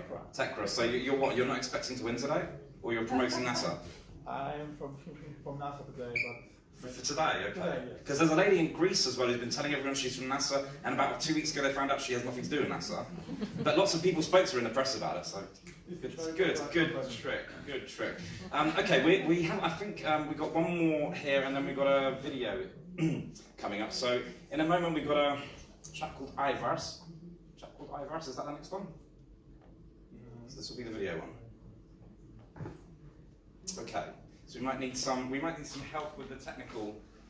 But as far as I understand, we have one more here and then 2 online. Yeah? Yes, but I think there's going to be a slight delay on the last one. So one more here. Yes, you're right.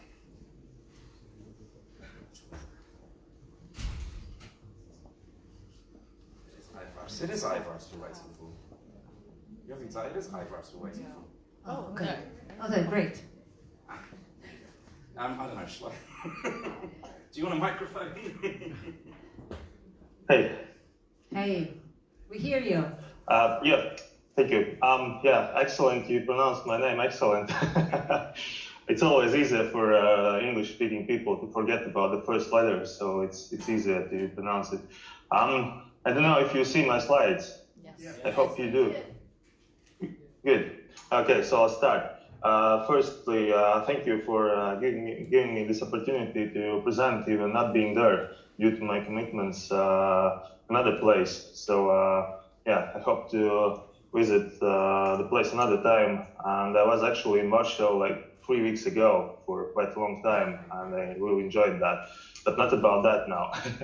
So about myself, I was asked to present firstly myself, and there are some facts which you can hopefully read from slide, and I won't go through them, but what I wanted to tell you about was that everything what's there came from where I am now, like on what I see in future. So the thing is, I started my life in the countryside, and I knew that I'll live in a bigger city. And also I knew that when being in a bigger city... I don't know if you're familiar that you have 5 minutes for the whole presentation of your idea. Yeah. Yeah? Okay. Yeah, I know. Okay. I'll be... I wanted to be familiar with it. Yeah, thank you. Yeah, so whatever I did, I always thought about future. So what I did, I saw the picture of future, and I didn't know there is definition for that.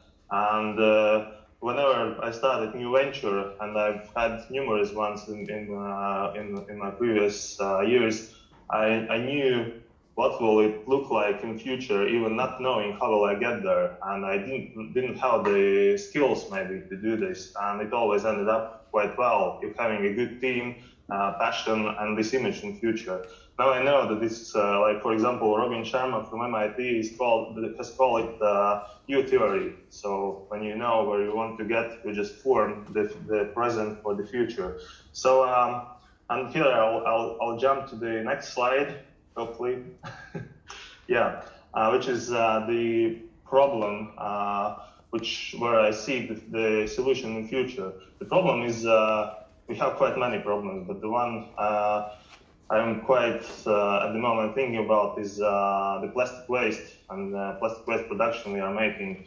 And I've had a swim in ocean where I had plastic parts around me, and that wasn't nice.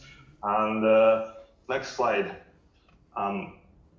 Whenever you have a problem, there are basically three ways to react. One is just to ignore, like I can't do anything. I'm just one, or I'm in a small country which can't do anything, or like I don't have enough money for that, and so on. Another option is to like become crazy, want old life back, and so on. So with plastic, we just can't do that. It's not possible. And the third is just to think what I can do to change the future, or how I can involve others as well in changing the future. So in this case, I choose the third one. Next slide. So we have to drink water. That's the thing, of course. And drinking water at the moment makes one of the biggest plastic waste, plastic pollution at the moment. There are different options how to not use plastic, but none of them have worked out at the moment.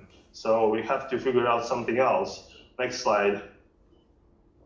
And what I have in mind and what I've been working on lately is, of course, you see a usual machine for water refill, which might be the case. But the thing is, this machine should be super easy and super universal wherever you are. So basically, there are just three things you have to do. One is to choose the size, or like the size of your whatever bottle or glass. The second is to pay for it, for the water. That's QR payment with the app or with your glass or bottle. If you have QR code on that, that's what's behind. Is it like Chinese WeChat or Visa card or something? And the third is, you just fill. Next slide. And I think of this as let's say McDonald's, bad example, but anyways, McDonald's was first just one restaurant, and there were other guys who saw that it can become a network where people see this everywhere in the world. They'll know that it's in some way good, maybe good food, understandable, the same food everywhere, quite easy to get. You can pay everywhere with your card, almost everywhere. And the same I see with this water refill stations worldwide being placed in different public places where people don't have to look after them, don't have to look for them. They just go and see them on corners, on yards, and so on, and can refill anywhere. Next slide. I skip that. Next slide. And that's the last one. Why I want to join the program, because I know that I can get good connections with peers, maybe form a team, and of course have a good training and keep on learning and growing and working on this product. Thank you.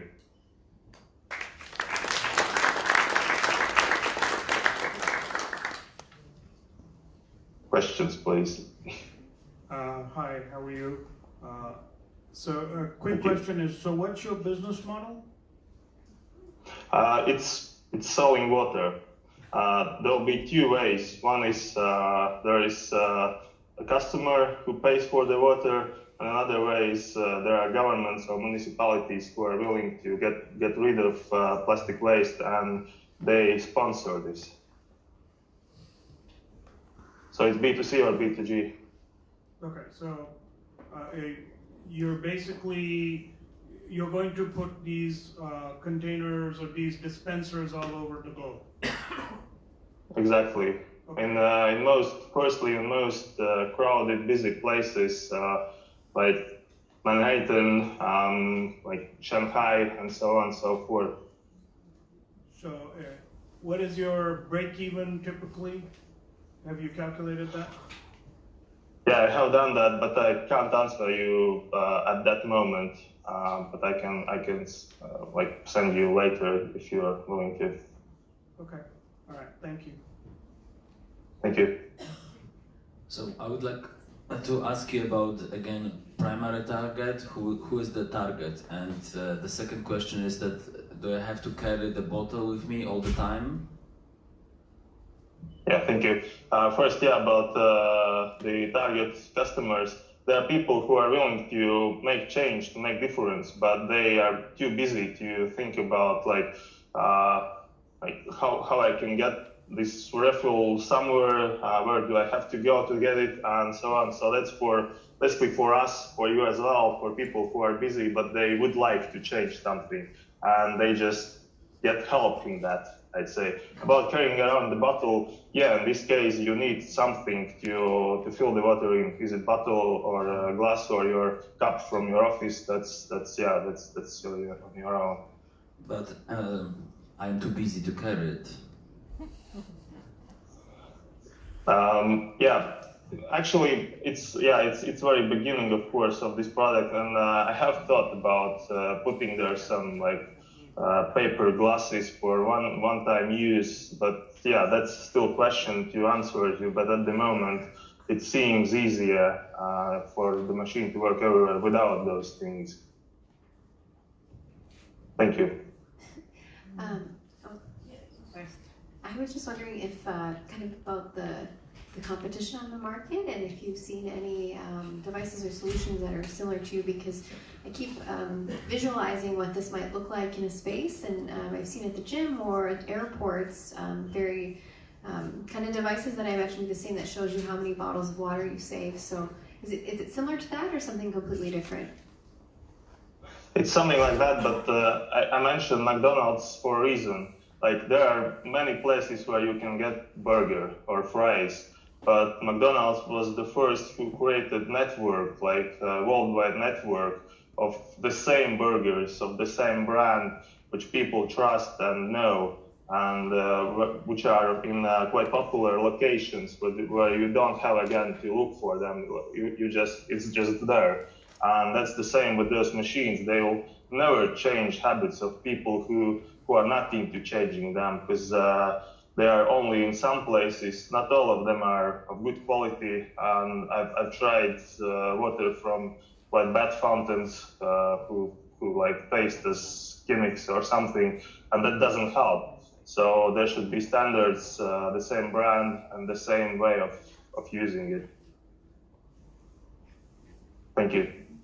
I have two questions. First is I didn't understand, what's the current stage of the project? And the second question is, what can you what do you think about, what are the major challenges in front of you? Yeah, thank you. The status at the moment, I'm not techie. I've always been from, I'd say, from business side, even if I have some hard skills. So at the moment, I've spent some half a year at the moment with this idea, and I found the lab in Latvia under the university, and the program which might sponsor this prototype creation. So at the moment we are working on technical feasibility, and that's about this part. Sorry, can you please maybe repeat the second question very shortly? What are the major challenges, and what do you need Singularity University to help you with? Yeah, thank you. The main challenges about the product itself is, of course, the technical knowledge and skills and the money, of course. And that's not what I'm hoping to get from Singularity University, but what I can get from that is what will help with other things. So that's knowledge, that's connections, and market knowledge, people knowledge, business knowledge, and so on, which I'm still learning, even if I know quite some things. Thank you. Thank you so much. Thank you. Thank you. Have a good day. That was intriguing, wasn't it? Okay, so one more. We've got there's supposed to be a lady here. I think Magdalena Bobocka's supposed to be here, but we've got a chap called Andrzej coming instead. Andrzej? Yeah. Korczynski. I was going to hang out for that one. That was really good. So is this your IT software developer outfit? Sorry, I'm monitoring all of this. Okay, hello. My name is Andrzej Korczynski, as mentioned. Can we start? Okay. The problem is waste. A lot of them.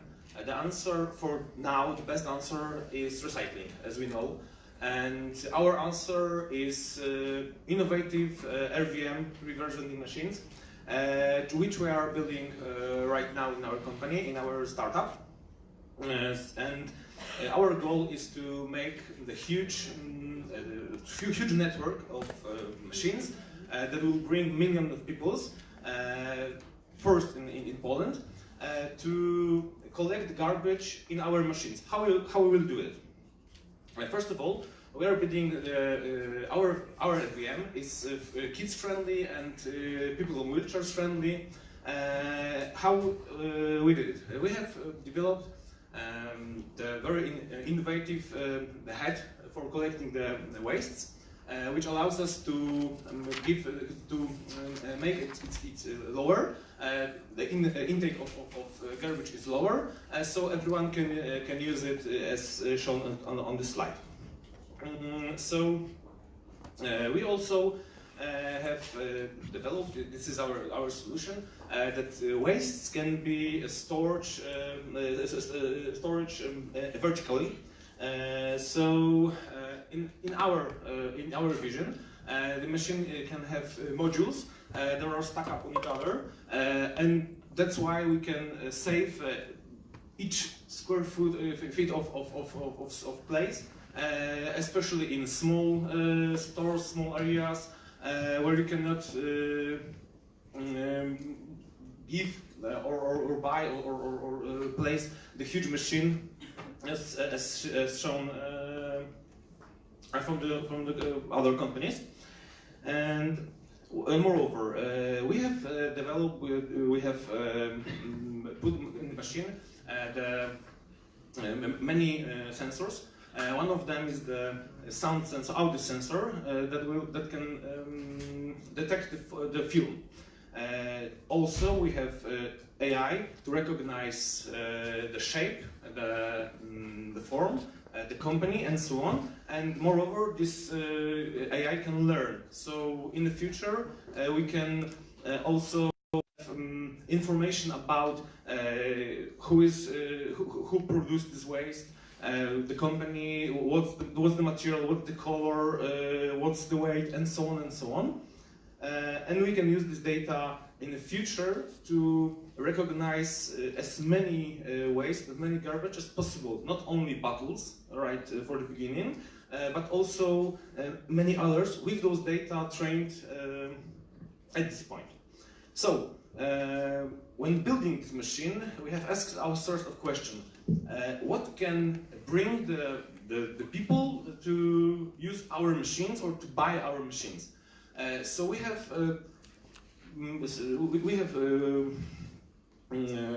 go to conclusion that we can make some platform, we call it game console, where you can use the waste as your virtual currency. We have gave you the name garbage coin. Maybe it will develop in the future for some other name. But how does it work? You deposit your waste in a machine, and you gain a garbage coin, and the developers in all over the world can use our open API to integrate with this system and to use this garbage coin to give people, for example, small children can use as a pet, like there was a Tamagotchi once time. Older children can use the Minecraft. We already have one server where developers are working to buy stuff on the server, and we are working with companies to introduce some free ebooks from those garbage coins. And as you know, this idea is spreading. For example, last week, the Rome introduced this machine, giving the tickets for the underground. As I mentioned, the possibilities are endless because our API is open, so everyone can use it and collect the garbage coins. Moreover, the deposit system is a fact. There are some European laws that we need to apply in Poland, that each bottle will have the deposit. It will not be a huge amount, but it will be mandatory for all bottles. So, what we are introducing, that you can use this deposit, for example, to buy stuff. Also, not only using your garbage coin, but physical money. You have buy a bottle, it costs you 30 groszy, and you can go to machine and spend it whenever you want. Also, using our open API. So you can have money back, okay, that's fine, but you can make a charity, you can buy, and that's where the investors come, because if they invest in our machine, they can have revenue from those deposits that people give back to the machine. So let me show you a little bit what the machine is. Oh, okay. I will not show you.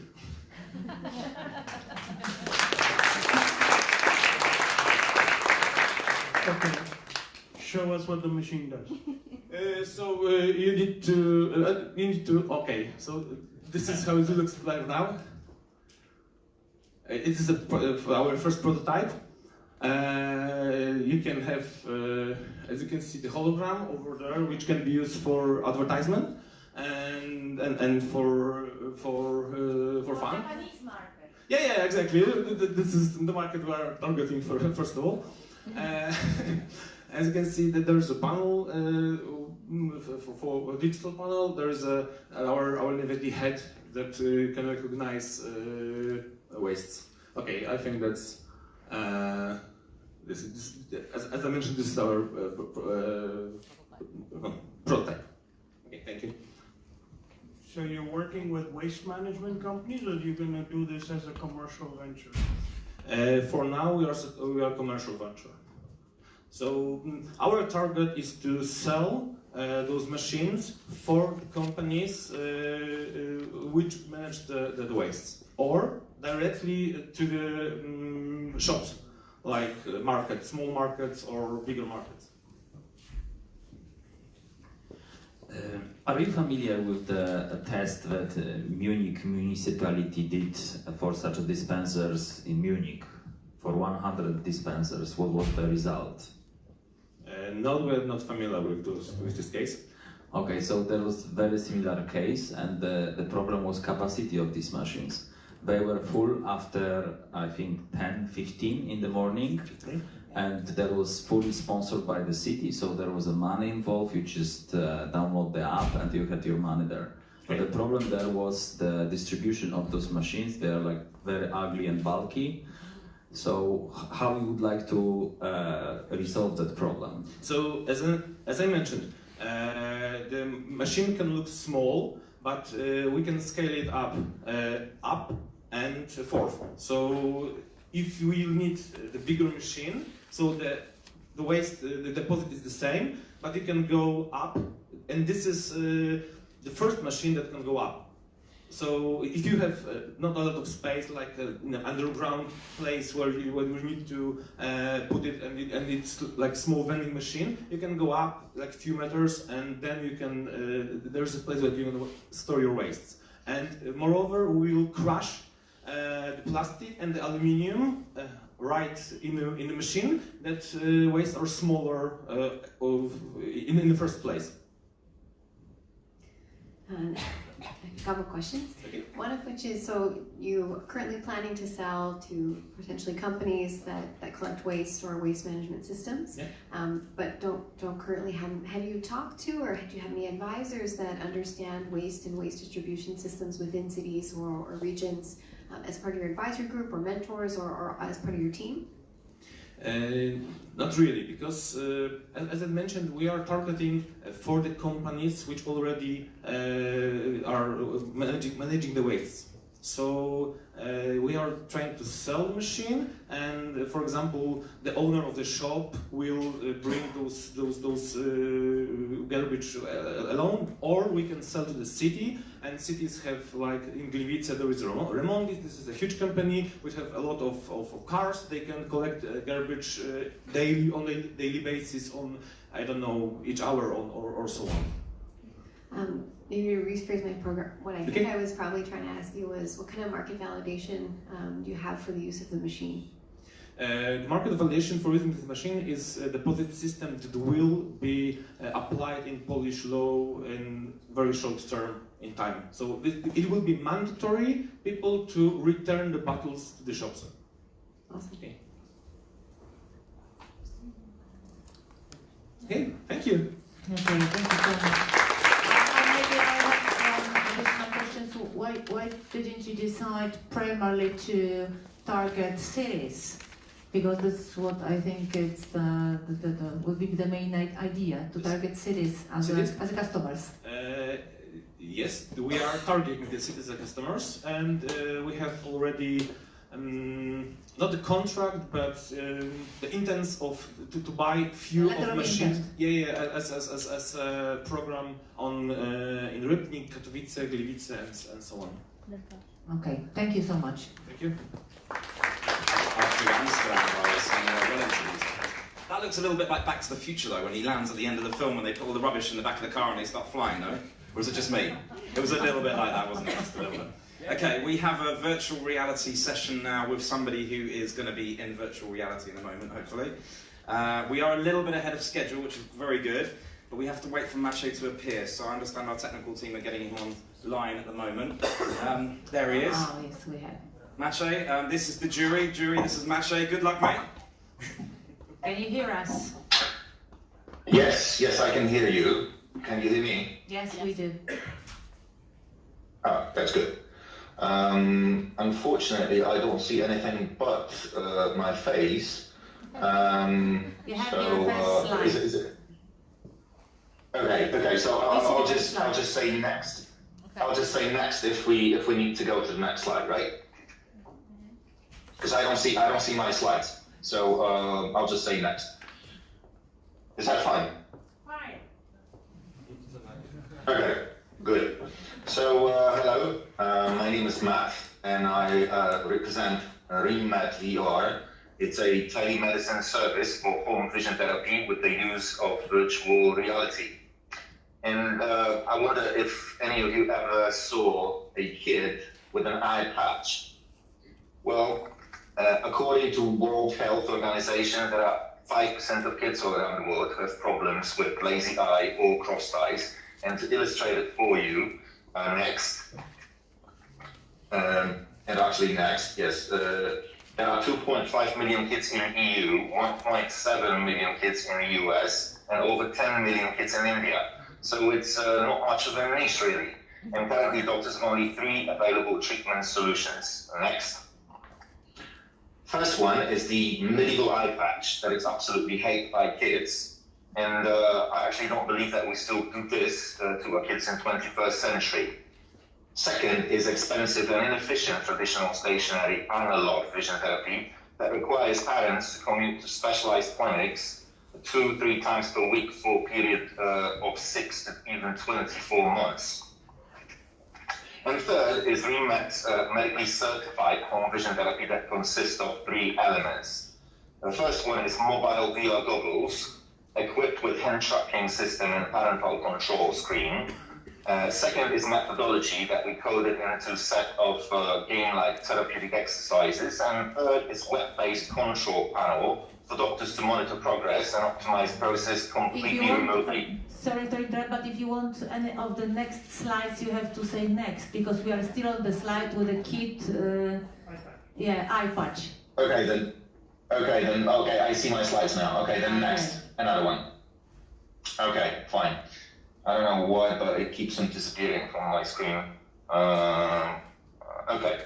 Anyway, so next. Our value proposition covers all in the value chain.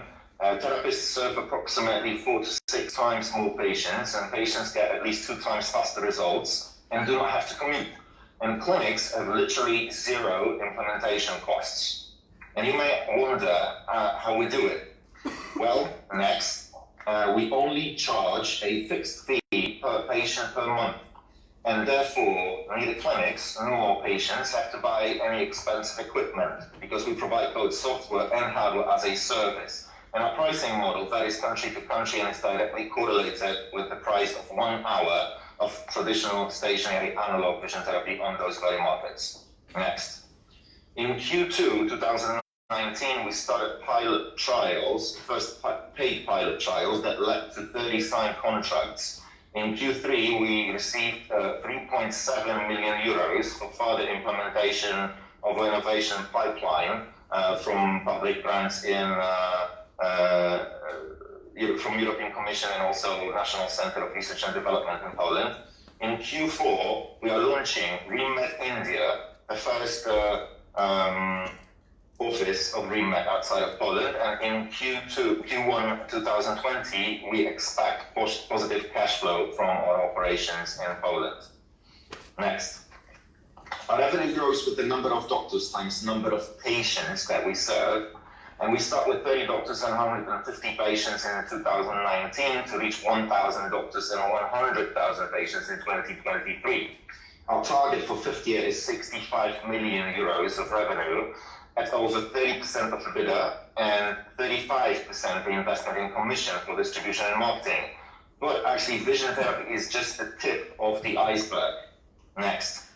As part of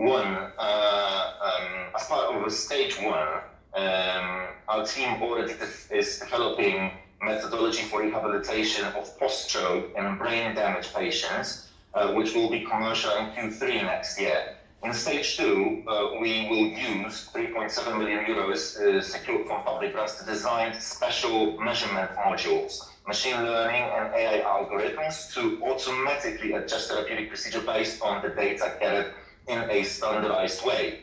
And we will also enter the predictive medicine market in the field of early diagnosis of neurological disorders, namely Alzheimer, Parkinson, and a dozen of others.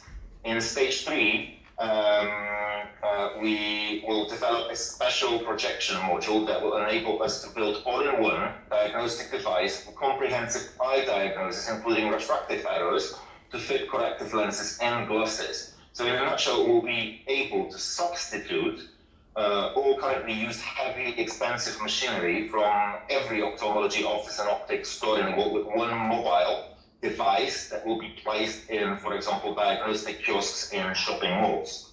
Next. Our interdisciplinary team has all necessary skills to boost that project to the next level. We have expertise in business, next. Technology, medical, next. IP protection. Next. We are raising 1.5 million euros to match public grants and for a distribution rollout to India and the UK. Next. Join us today on reinventing ophthalmology and neurology, diagnostics and rehabilitation. Thank you.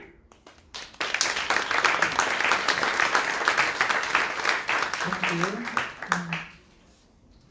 Can you show me your roadmap? You skipped through that. Can you go back on your slides? Oh. This one, yeah. Yeah. So we can see the roadmap. Can you just talk through this roadmap? It's the slide. Once again, okay. Yeah. Yeah, sure. I'm on it now. I don't It's see. the one with the 2019, 2020, No.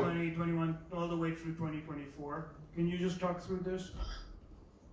Okay, I've put it in the appendix. Yes, sure. Well, basically, we start in 2019 and 2020 with clinics, private clinics, with patients pay out of pocket in CE and in India. And that is because we don't want to go through any difficult reimbursement procedures to enter public healthcare services in countries like Germany, Benelux, or Scandinavia, which we plan strategically for the next years once we secure enough money to run full clinical statistical sample clinical trials on all of those markets and get ourselves upgrade of medical certification to CE Class 2, because we currently have CE Class 1, and that does not suit reimbursement procedures. And then 21-22 is CE Class 2, FDA Class 2, and we want to get to US yet not with vision therapy, but with rehabilitation of post-stroke and brain damage patients, because there is already an existing code for reimbursement of those procedures in the United States, and also FDA procedure will be shortened.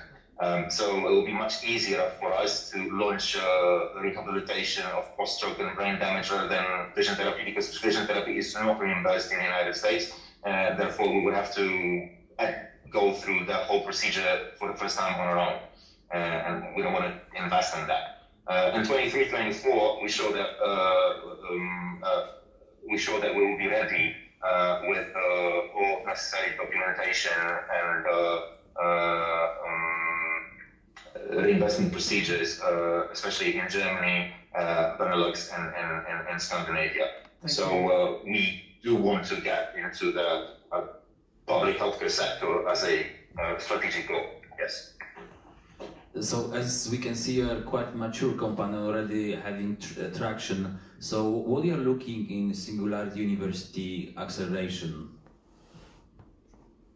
Well, first of all, we do not have any network in the United States, and as it is shown on the roadmap 2021 to 2022, we already want to be commercial in the United States. So therefore, I believe that 2020 will be crucial for us to build that network and to get right introductions to the people who could help us in running FDA procedure, and also getting into reimbursement and possibly even in contact with possible clients. Sounds fair, thank you. That's great. I had that question as well. I was wondering, so your current client acquisition has been clinics. How difficult or easy, or what has been your approach to get clinics to sign on for the pilots and then convert into paid contracts? First of all, we have developed the system together with our clients from the very beginning, from methodology through software, finishing on hardware. It was all discussed and feedback in a constant loop with our prospective clients. So it was very easy for us to actually start selling in Poland. But we have, outside of Poland, an approach to work with specialized distributors. So we go to ophthalmology and optometry conferences. I'm just coming back from one in the UK, from Bristol. It was a British Association of Behavioural Optometrists, who are the ones who run vision therapy in the UK. And we were platinum sponsor of that conference, and we really made very valuable contacts to endorsers, to opinion leaders, and also to our clients, such as Moorfield's chain of ophthalmology hospitals, which is, I believe, is the biggest in the world. So we go to conferences, we get in contact with opinion leaders, and we get in touch with potential distributors, and once we sign a contract with a distributor, then we supply all the materials and the whole procedure on how to educate the market and how to educate therapists based on our experiences in Poland. Great, thank you. What is the price point of your product relative to the existing environment? Well, basically, I can tell you based on the Polish example. In Poland, 1 hour of traditional analog vision therapy is approximately 100 zloty, and our pricing is 600 zloty to the clinic, and clinics at their costs and their margins, which is roughly double that price, which is 1,200 zloty per patient per month. And usually patients were spending around 600 zloty for the therapeutic procedure monthly, because there were effectively about 6 visits only, because they were sometimes late or kids were sick. So effectively, our clients told us that even though they had scheduled 8, it was effectively 6. So it's 600 zloty that they were spending. We asked them how to spend 1,200, which is double that price. Yet they have opportunity to do the therapeutic procedure every day at home with full supervision of the therapist, and his ability to actually change therapeutic parameters based on the objective data that we get through the therapeutic procedure remotely, without the necessity of coming back to the clinic. But still, for a client, doubling the expense for the therapeutic procedure, it's quite a hassle. And that is why we have a financial partner in Poland, and we also met with a financial partner for the UK on Friday that is dividing this pricing of a therapeutic procedure in installments. So someone can purchase 3 months of the therapeutic procedure for 3,600. And then they pay for 12 months 300, which is half of the price that they now spend. So we pretty much diminished the pricing barrier by adding on special financial services to our service. Thank you very much. Very good technique. Jovita, what time do you want us back here? Thank you. What time do you want us back here? Because we've got 17:48, and it's but we were supposed to finish at 17:30. So what? 20 minutes? 20 minutes, I think. 20 minutes. We need 20 minutes. You've got hard decisions. You have a lot of hard We decisions. need I saw you thinking a lot. There's the Back to the Future, virtual reality. Who's waiting for us 20 minutes. Lovely. Okay, so 10 to 6. No, sorry, 20 to 6. Okay, if everyone could be back here, that'd be fantastic. See